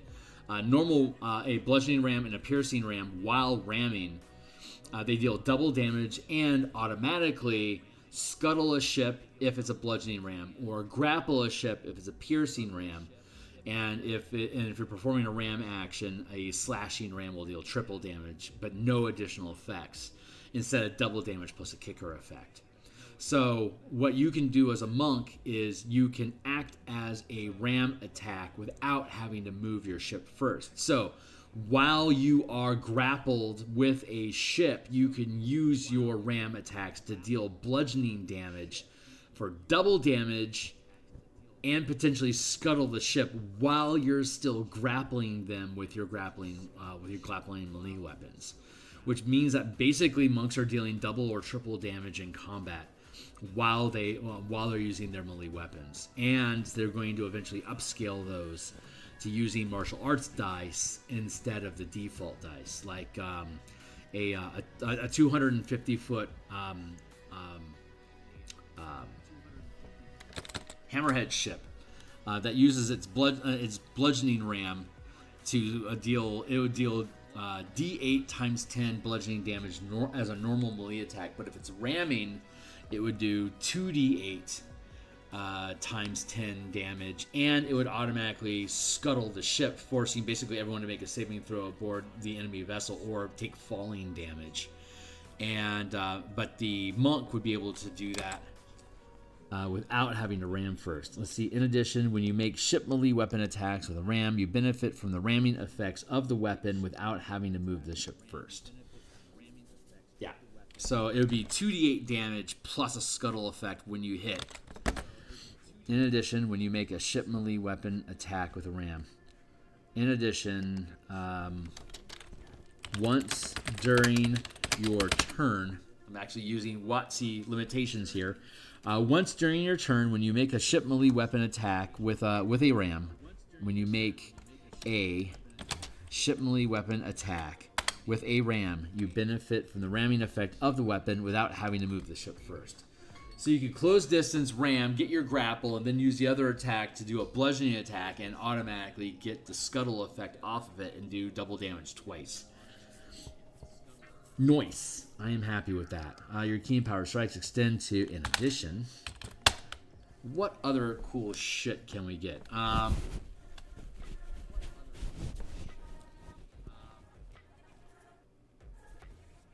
Empowered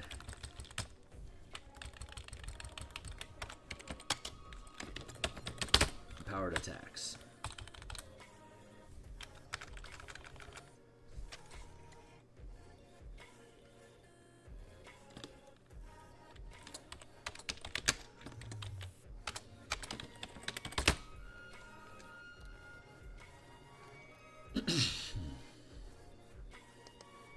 And what else you got, buddy?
You can increase the number of squares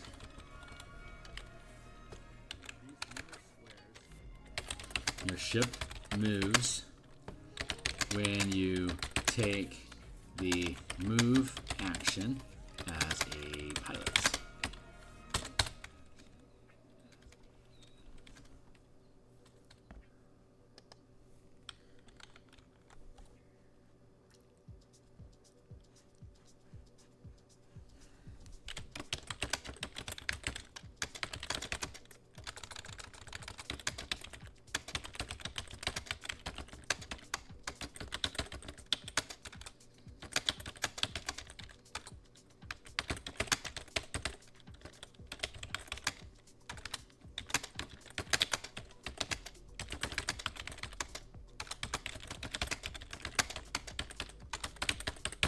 Move 6 squares. More maneuverables.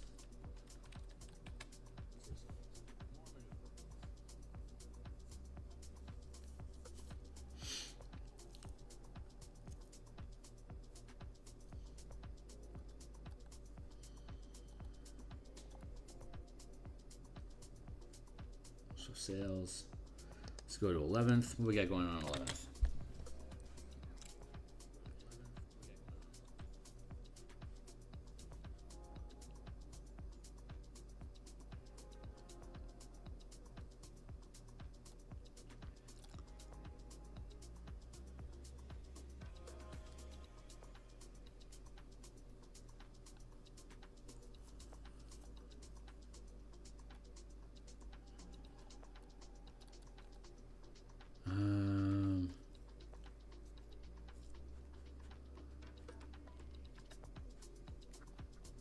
One key to re-roll. Okay, that still applies. Diamond Soul doesn't change. Thomas Body doesn't need to change. Empty Body doesn't change.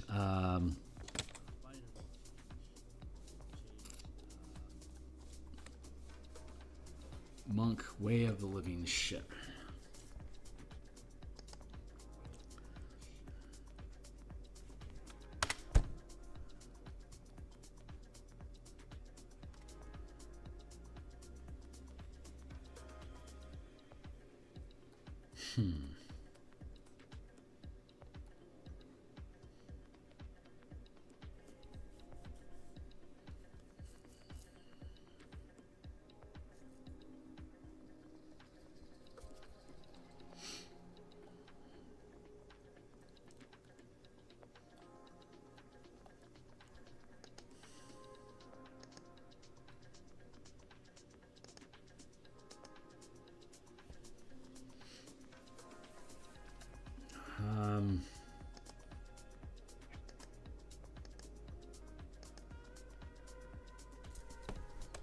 Hold on.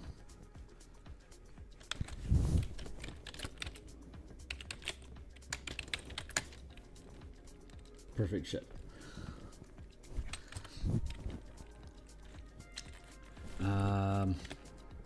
At 17th level, you can use a bonus action to...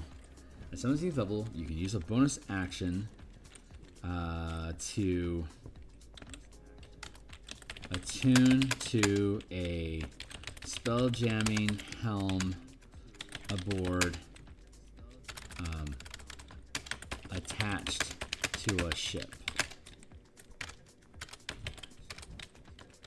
While you maintain concentration, you can pilot the ship even though you aren't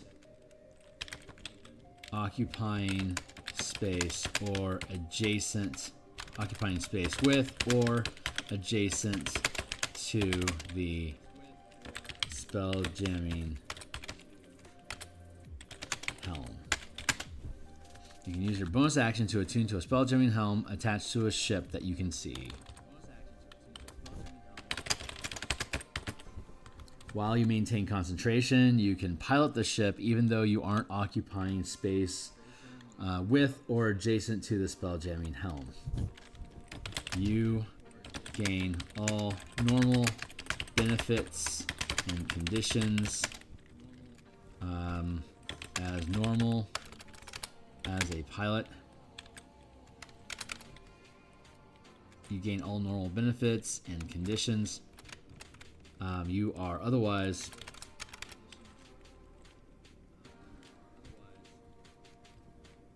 you gain the benefits and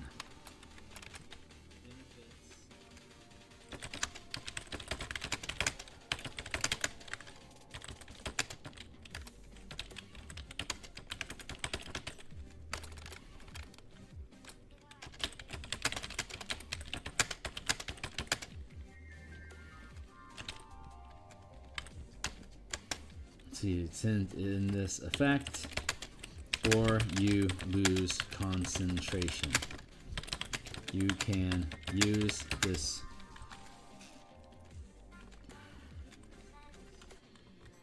choose to end it, or you lose concentration. You can use this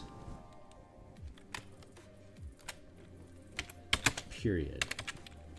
In addition, when you reach 20th level, you can teleport your ship. You can plane shift your ship and all aboard and all. In addition, when you reach 20th level, you can plane shift your ship and everything occupying its space to the astral sea when you use the astral projection.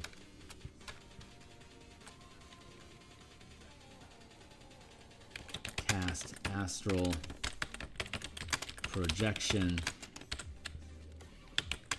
as part of your perfect self feature. You can also turn the ship invisible.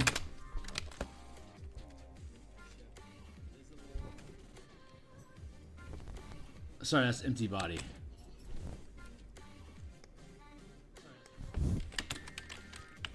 Empty helm.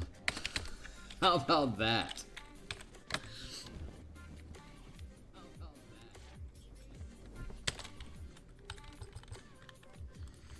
When you reach 18th level,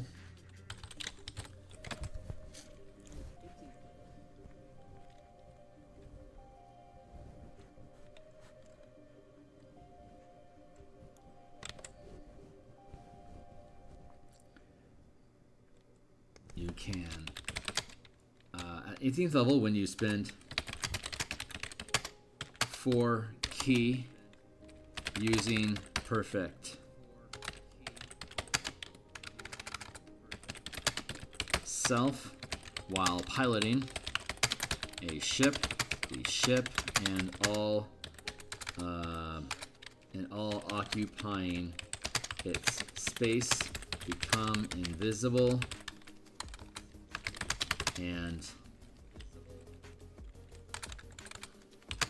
the ship gains resistance to all damage except force. When you spend 8 ki to cast Astral Self, you can plane shift Astral Self as a pilot. You can plane shift the ship and everything occupying its space to the Astral Sea.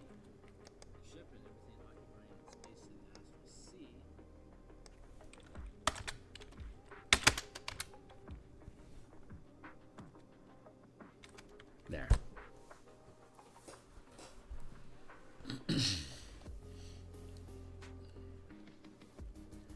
Empty helm's pretty cool.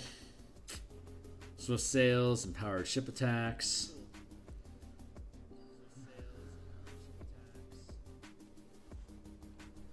I just need to find a snazzy 11th level ability.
Let's do this.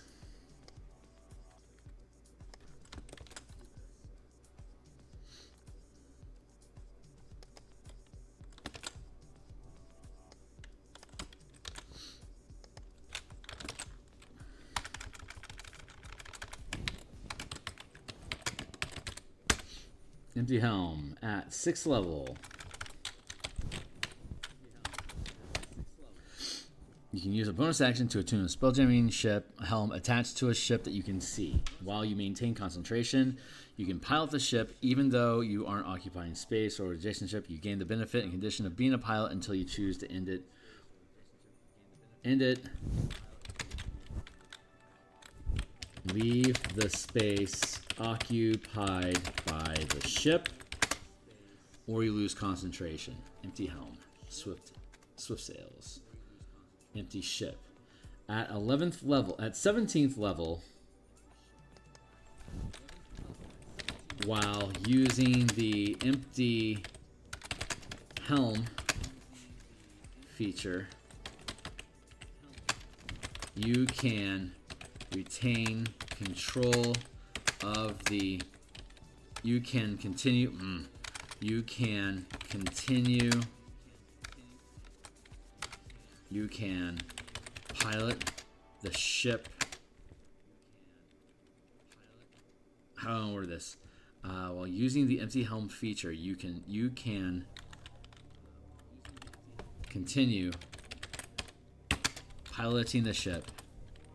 You can continue to pilot the ship while you from a distance. You can continue to pilot the ship from a distance up to 10 miles away for each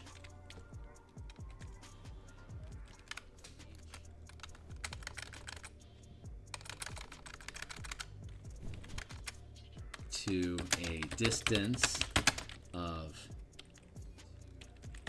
100 miles multiplied by your wisdom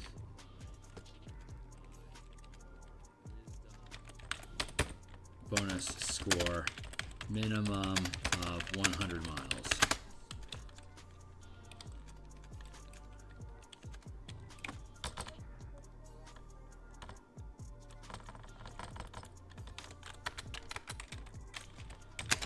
If you lose concentration while piloting the ship at a distance, you must spend, and you can spend an action to regain attunement with the ship.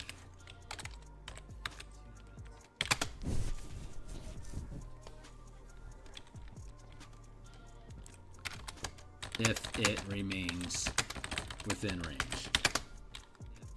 In addition, when you reach 18th level, when you spend for a key while aboard, while piloting the ship and all occupying its space become invisible, and the ship gains resistance to all damage except force.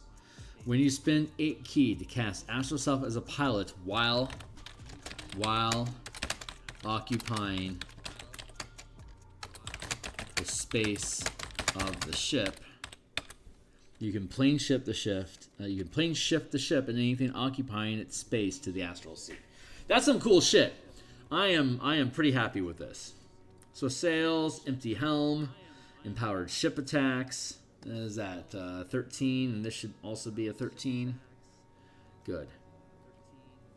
Deflect siege attacks, patient defense, flurry of attacks, martial arts die, martial pilot die.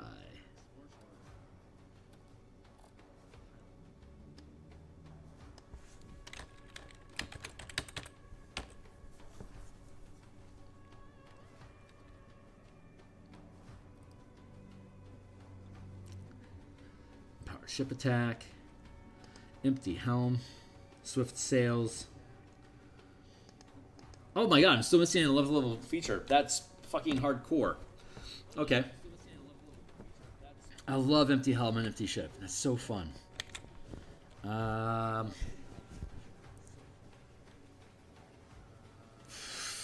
Searing sunburst. That's kind of interesting.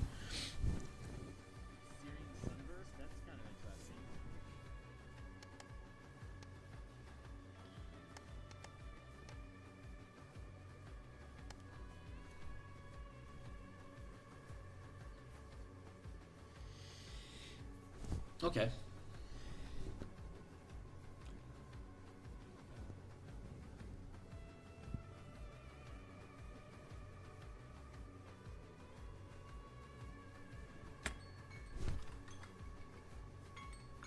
Okay, this is gonna work.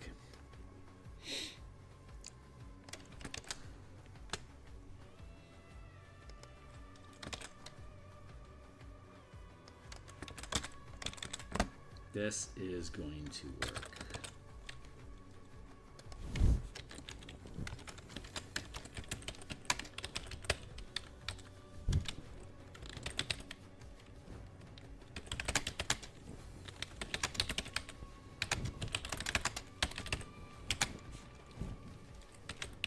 You can hurl radiant bolts of magical siege bolts of magical radiance.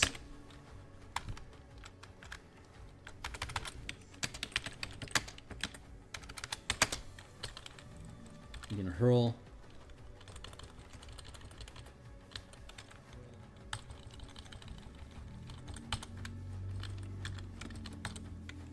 bolts of force.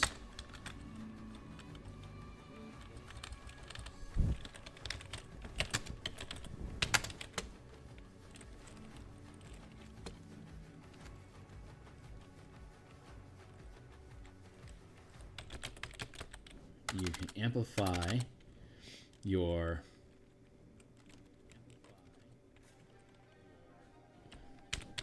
key to hurl bolts of force.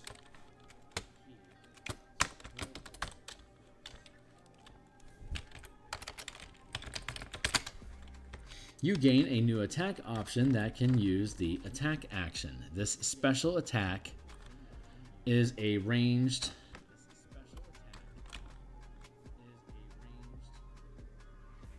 spell attack with a range of 1 mile.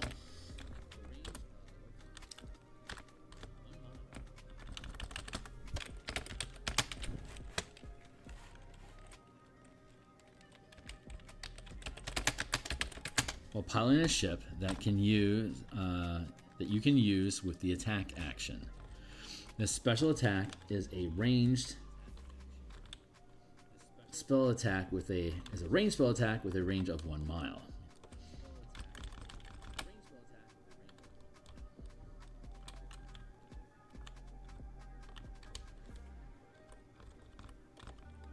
And you add your dexterity modifier.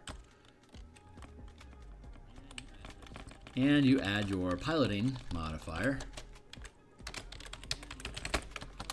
to its attack and damage rolls. To its attack rolls. We don't add modifiers to damage rolls.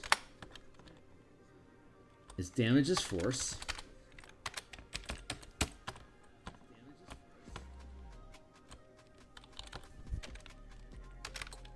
And its damage is equal to your martial arts die times 10.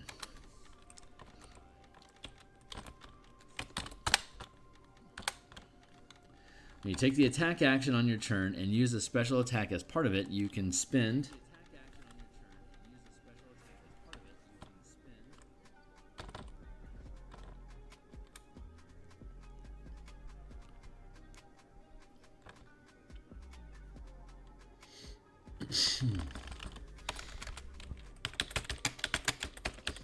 when you make an attack on your turn and use this special attack as part of it, you can spend 1 key point to add an additional die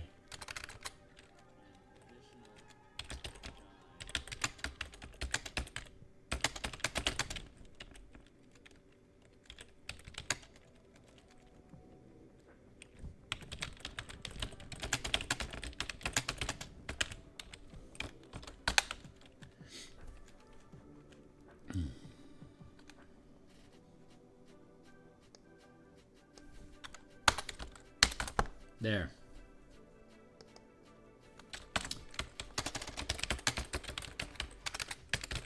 For example,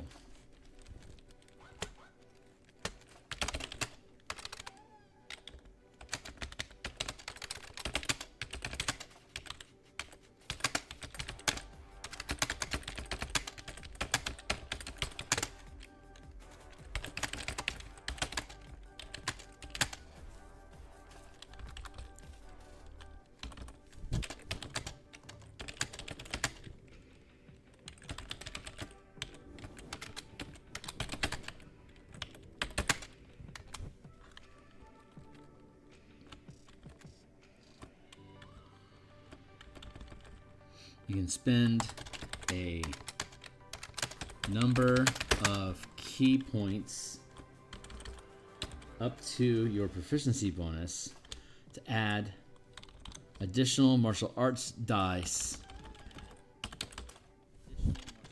for each key spent this way to the damage roll before multiplying the result by 10.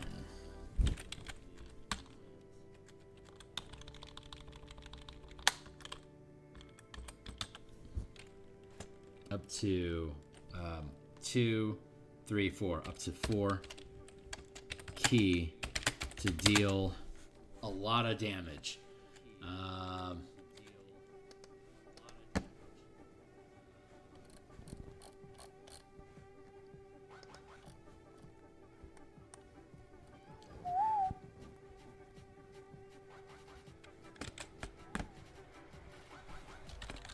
To deal 5d8 times 10 force damage.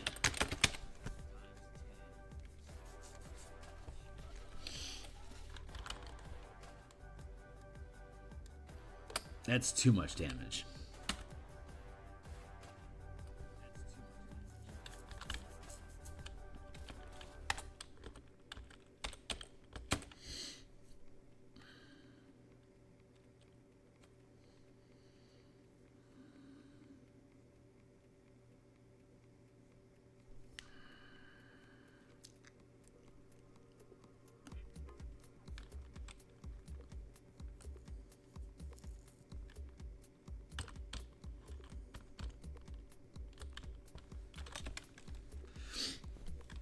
Okay, you can spend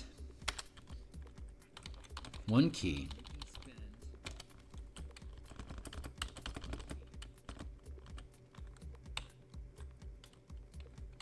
to add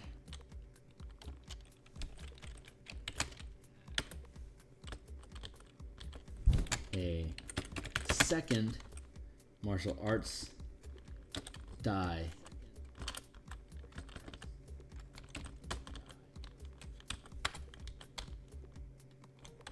to the damage roll before multiplying the result by 10.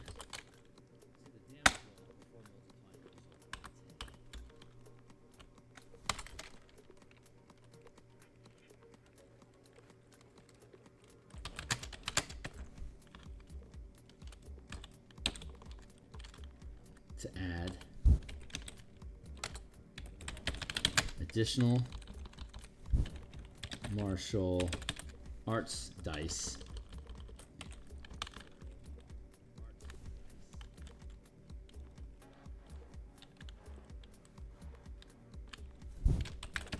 one additional martial arts die per mana per key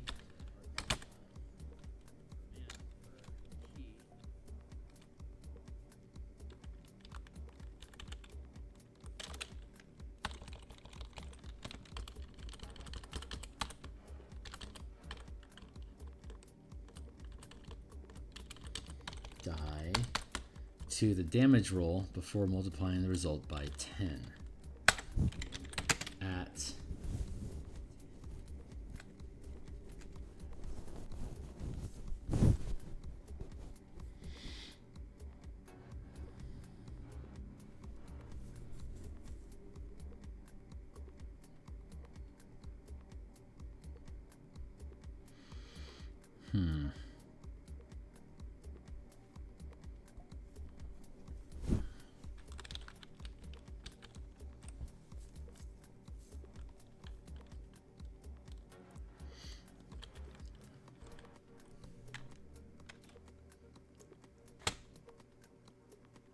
sort of damage roll before multiplying the result by 10.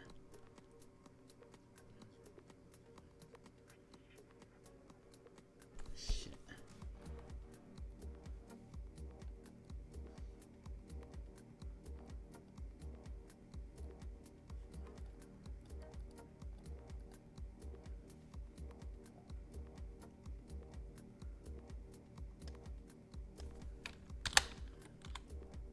Nah, that's sufficient for now. We can always come back and fuck around with it, but that feels pretty good for now. Hey, which means we finished the monk. Hip hop hooray, Mother Hubbard. Let's create some gap here and here and here, here and here. Good. Okay. And so next we'll have the Paladin Oath of Salvage, and then Ranger Voidstalker. We'll do this again next week. Maybe Saturday morning. Probably not, though. Probably next week. So when we come back next week, I would anticipate us being able to get through both Oath of Salvage, and Ranger Voidstalker. We already have the Rogue Stump Pilot done, and then we'll have Soul, Sorcerer of the Astral Soul, Warlock, Pact of the Dead Gods, Wizard's School of Navigation, Druid Circle of Wayfinders, and then we'll clean up the Cleric Sojourn domain. I think some of the Cleric Sojourn is going to end up in the Wizard's School of Navigators. I want to do stuff with Druid Wild. I want to do stuff with Wild Shifting, Wild Shape, Shifting, blah, for the Druid. We'll see how that shakes out. Astral stuff.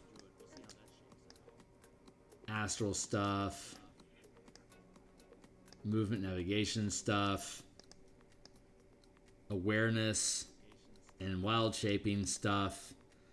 Travel type stuff. Tracking and finding your way. Paladin Oath of Salvage, involving probably recuperation and rescue. That makes sense. Rescue stuff, yeah, it feels right. So I think we're pretty good for now. We'll go ahead and let this go. It's Wednesday, so this is it for today. I'm going to be back tomorrow morning on Thursday morning to continue the Eberron cartography that we've been working on for the sinkhole map. Hopefully get that finished by Friday. Tomorrow at 5 o'clock, I'm going to be out with AJ Pickett, Wally DM, How to RPG, and maybe some others to play some old Beckme, Bargle Must Die. And then once that's done, that'll go from 5 till 3 in Seattle, 5 till 8 in Seattle, and then I'll break off and I'll jump back on and do some Spelljammer cartography to continue building the ship deck plan. And then on Friday morning, we'll be back to continue the Eberron map, and we'll be back at lunch on Friday to continue the martial powers project. Since the weapon masteries for the 5e24 are officially released, we're now in the process of integrating those into the combat masteries table that we have on the martial powers group. And so we'll do that at lunchtime. And then Saturday morning I stream, but I don't know what I'm going to stream yet, so stay tuned for that. Anyway, that's it for now, guys. If you think this stuff is cool, the Spelljammer book, Spelljammer Combat Exploration, is already on the DMsGuild. It is available for you to take a gander at. It's down here in Spelljammer Combat and Exploration on DMsGuild. It has 120 different mapping tools, character sheets, and other like tokens and assets that are included with it if you want to check it out. And otherwise, yeah, join my Patreon if you want to get involved in playtesting. Jump in my Discord if you want to shoot the shit about this and other mechanics. Would love to have you. And I will see you all on the other side. See you tomorrow morning. Cheers.